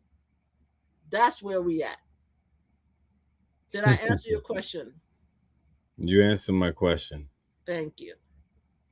All right. It was a great conversation, Mel, but thank you for telling me. In your own way, with your own ideology and your own bias. Okay, I'm accepting I'm biased. Because I want the world to be a better place, so I'll take that bias. Because where we are right now is a bad place, but go ahead. So you want the world to be a better place? I think, yeah. I think the world right now, we in a shithole right now. The same shithole we talk about. I think we're in a shithole. But go ahead. What was your question? No, I was making the connection with the question you asked me about why black men voted for Trump. But I answered that question though. Why black men? They wasn't going to vote for Kamala Harris, and they felt that Donald Trump was going to do something. It has nothing to do with Joe Biden. You can't accept that, huh? I don't see them. I think that if Joe Biden was president, more black men would have voted for him than Kamala Harris. I'm not saying 100% of them would, but I think most of them would have voted for him because they would have known that he was going to do away with the Medicare. And by the way, let's talk about the border. You know damn straight that former President Biden had one of the strictest border plans, and Donald Trump stopped him from implementing, told the GOP not to sign for it. You know that for a fact. Even Fox News was talking about it. I'm telling you stuff that even Fox News talk about, not just MSNBC. Fox News talked about that. He did not want them to sign that bill. Even Lindsey Graham and all of them. Tom, what's his name? The black congressman that eventually married this white chick. So let me ask you a question. They all agreed that was one hell of a bill, and then Donald Trump told them no. He came out. Donald Trump said, "I told them not to vote for it." Okay. When Joe Biden when Donald Trump left office, he was still controlling the border? When Donald Trump left office, he was still no, he wasn't still controlling the border. Okay, all right. But So now, here, that's a hold on. false Wait, narrative. wait. Guess what? Because we Hold had on. COVID and the world was closed, so that's a false narrative. You can't bring that. Okay, so when Joe, let me work. Let me get my. I don't interrupt you, okay? And when you say I do, I try to back, right? Okay, So go ahead. I'm listening. when Joe Biden was president, who was responsible for the border? Joe Biden was responsible for the border. Oh, nobody else? No. And guess what? Can I answer in full? Yeah, go ahead. He's the one that created the agreement where the Mexican government was going to keep most of the people in Mexico to be processed. So during the Joe Biden time, there was less immigrants coming into America during Joe Biden time than there was between 2016 and 2020. Not 2020. We can't count 2020 because of COVID.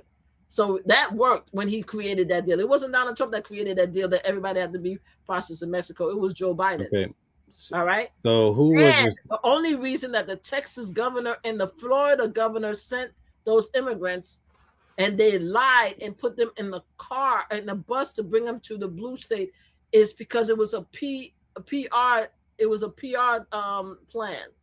They wanted to make the blue state looks terrible. They should have been charged with napping, but that case didn't go through. But go ahead. You were saying. So Joe Biden was responsible for the border, right? Yep. Okay. What was Kamala Harris or Kamala responsible for? Does she have anything to do with the border? She has anything to do with whatever Joe Biden gave her responsibility for, just the same way. It's in the past. So let's talk about what happened. It happened in the past. So answer, from the past. She had any role that Joe Biden gave her. She implemented that role. Yeah, you asked me.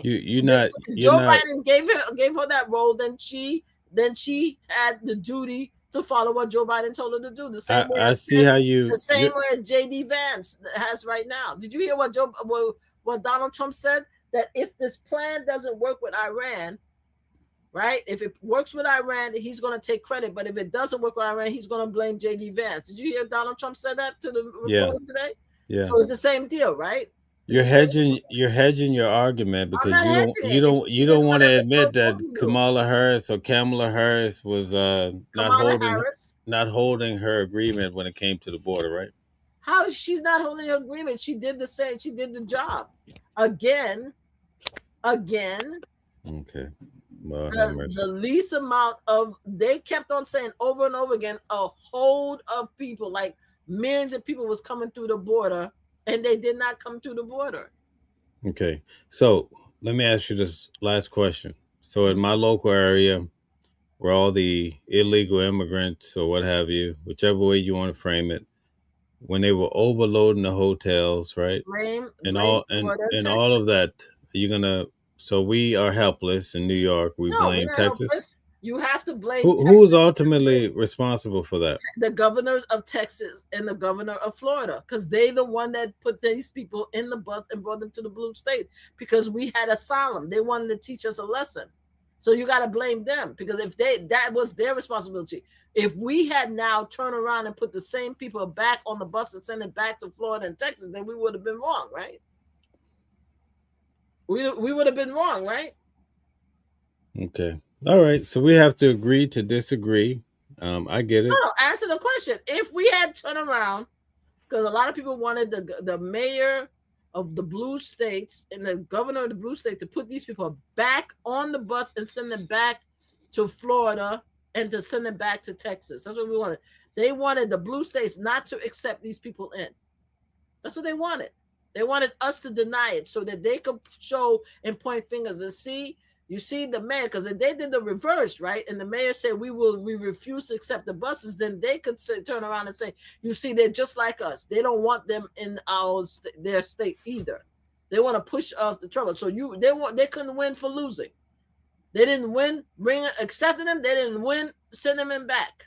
So they did what was humane, keep them here and try to help them as best as possible. But here's the thing, though. Donald Trump didn't send them back, though. They didn't send most of them back, did they? We still have Donald Trump has been here for a year and a half. He didn't send half of them back. They're still here. So what happened to the big plan that Donald Trump, except for unaliving 2 innocent people in Minnesota? What happened to this big plan to mass incarcerate?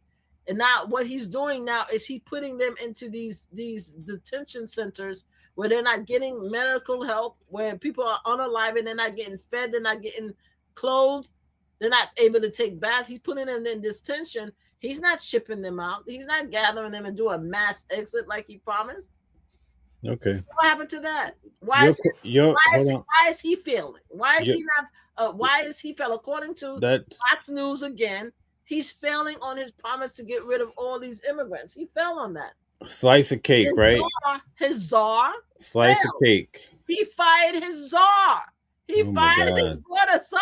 Did he not, Mel? Slice of cake. Slice of cake, right? You asked me about a specific moment in time. Hold on, wait. You asked me about a specific moment in time and why black men voted for Trump, right? 18% you said. And that's the discussion, right? Now, whether or not Trump has delivered and they're still happy with Trump, that's a different discussion for another day. Okay, we'll talk about it. So we talked about a specific moment in time. Mm-hmm. Now, did Trump deliver? Those are all other questions. We couldn't get into all of that, but you asked me a question. I gave you an honest answer, and also told you my issues with Democrats. If you would ask me, what are your issues with Republicans and all that, I could tell you that too. But tonight, you asked me a specific question. Democrats. I don't want to hear about the Republicans. I want to hear. Okay, so that's what I answered. Okay, your issues is with all due respect, my bro, I think it was crazy. You think it's crazy? Yes, I do. My answer was that they were unhappy with Joe Biden, right? And also they didn't want to go up under Kamala Harris because she had a reputation for locking up black men. And that's a lie. And you think that that's crazy? I think it is because it's a lie. It doesn't fit your no, it doesn't fit your narrative. That's what it is. I know that for a lie. They fact checked it. All you have to do is fact check it. It's a lie. It's a lie. She had programs for incarcerated black males. She has programs for their families. Okay, let me illustrate it. Hold on. Give me 1 second. Give me 1 second. Let me illustrate it. That's why she was so popular. See, you can't even do that. Right? Okay, go ahead. I'm listening. Just take a deep breath. I am fine. Let it out. Waiting to exhale, right? So this is why this is one of my favorite shows. Anyway, go ahead. Right now with Carmelo Anthony. Yes. People are running around and they have a specific narrative, right? Some say, "Oh, it's an all-white jury." It wasn't. But that's what they run with. Mm-hmm. There are some people when Jay-Z came up with these allegations, once they heard that, they said, "Oh, I always thought Jay-Z was a whatever." Uh-huh.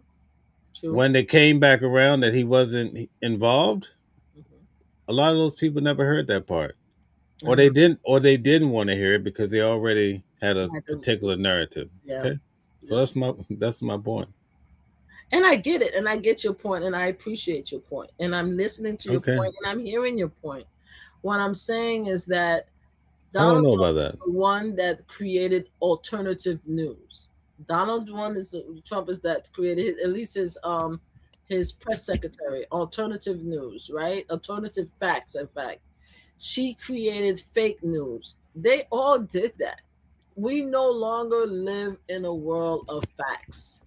We live in a world of opinions. Now, most people will say, well, Mama Flip, you giving your opinion to Mel when you talk about Donald Trump and the things that happened.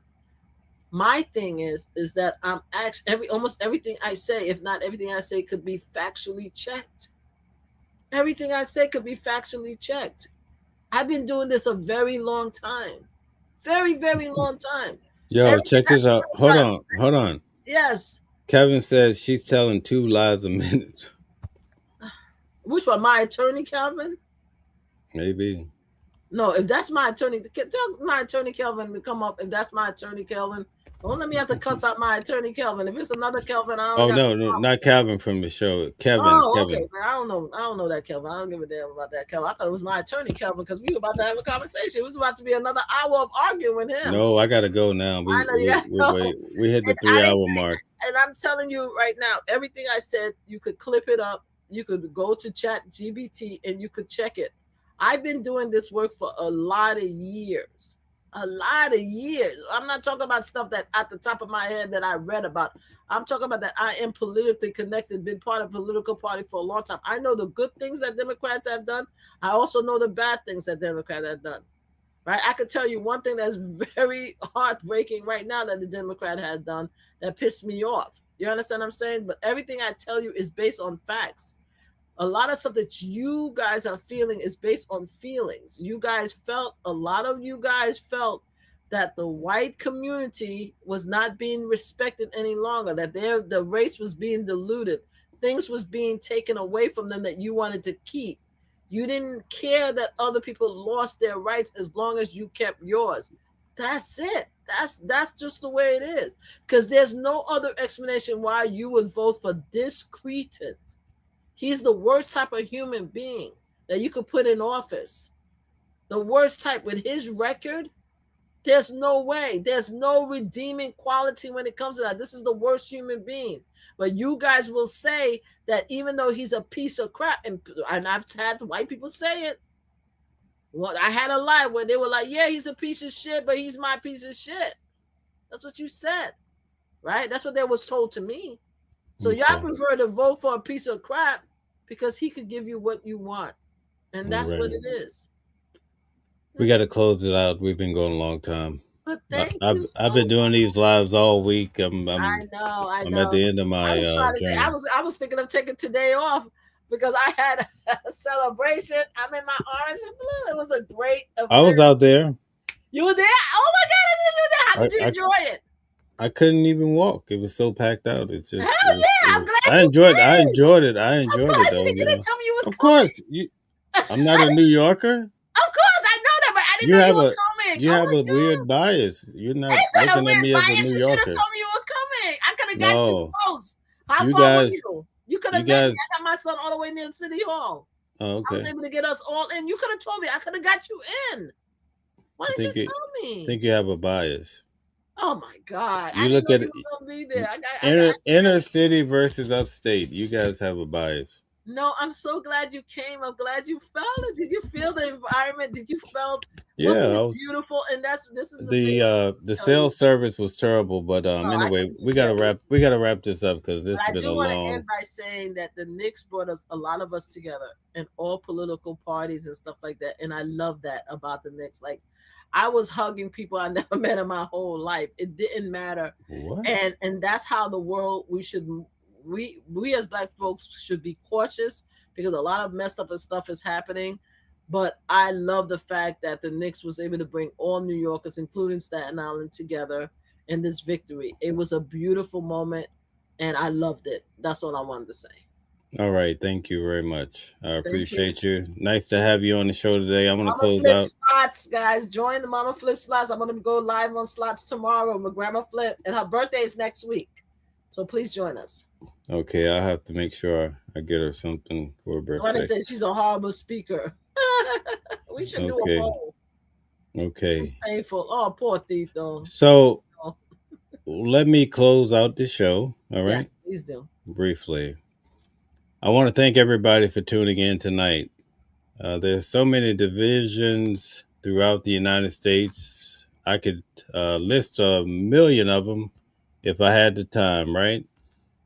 But one of them for sure is that we're so caught up in putting everybody in a box, right? You're white, you're black, you're a Jew, you're a Gentile, you know. We break people down into religion. Then we break people down as to their size, right? The skin color. And by the time you go through all of this filtering of everybody you meet, pretty much you no longer see the person they are inside, right? You see what they or what you want them to be. So I want to say I appreciate all the people that support Watching the World. We hit 70,000 tonight. So thank you guys for doing that. I know Mama Flips is tough, but we've been doing this show for quite some time. Sometimes I call her the crucible. Like a lot of times we have amazing people. I'm actually a great chef. Most people wouldn't know that. I could make the best food you could probably think of, right? But anyway, you put in your ingredients, right? And you think you have a great dish going on. But it's not until you add the heat that you understand what you're making, right? And you get to benefit from the results. I think that as we go back and forth and we have this heat, like Mama Flip, she's the heat. Or we have Calvin, he also tests a lot of things that are said by all sorts of people that are coming in through the chat. Things I say, we're able to have it peered through a professional criminal defense attorney. I found that to be amazing, and sometimes we all come together. Did you appreciate doing a show with Calvin? Right? Oh, he was amazing. Even we disagree. Him and I disagreed on certain things, and I thought he was amazing.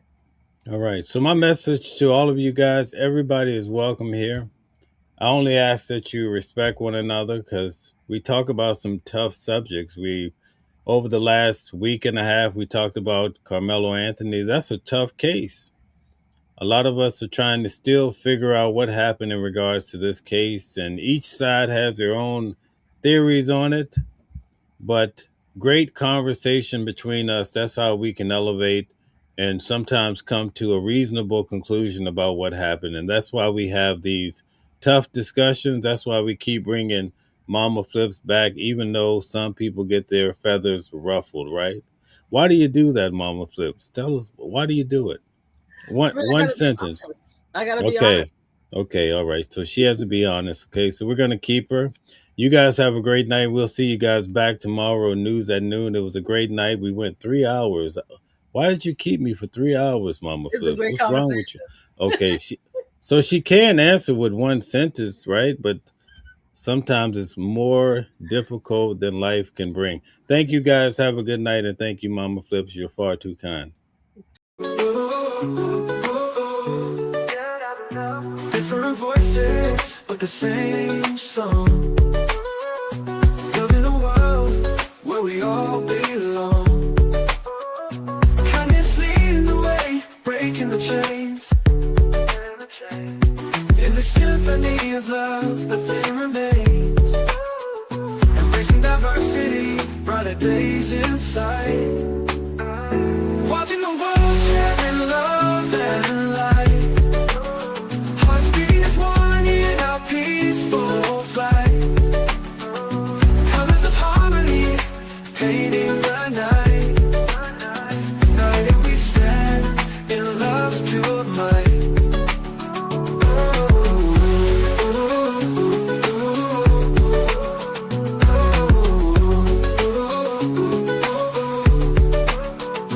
Watching the world sharing love and light. Hearts beating as one in our peaceful flight. The colors of harmony, painting the night. United we stand in love's pure might.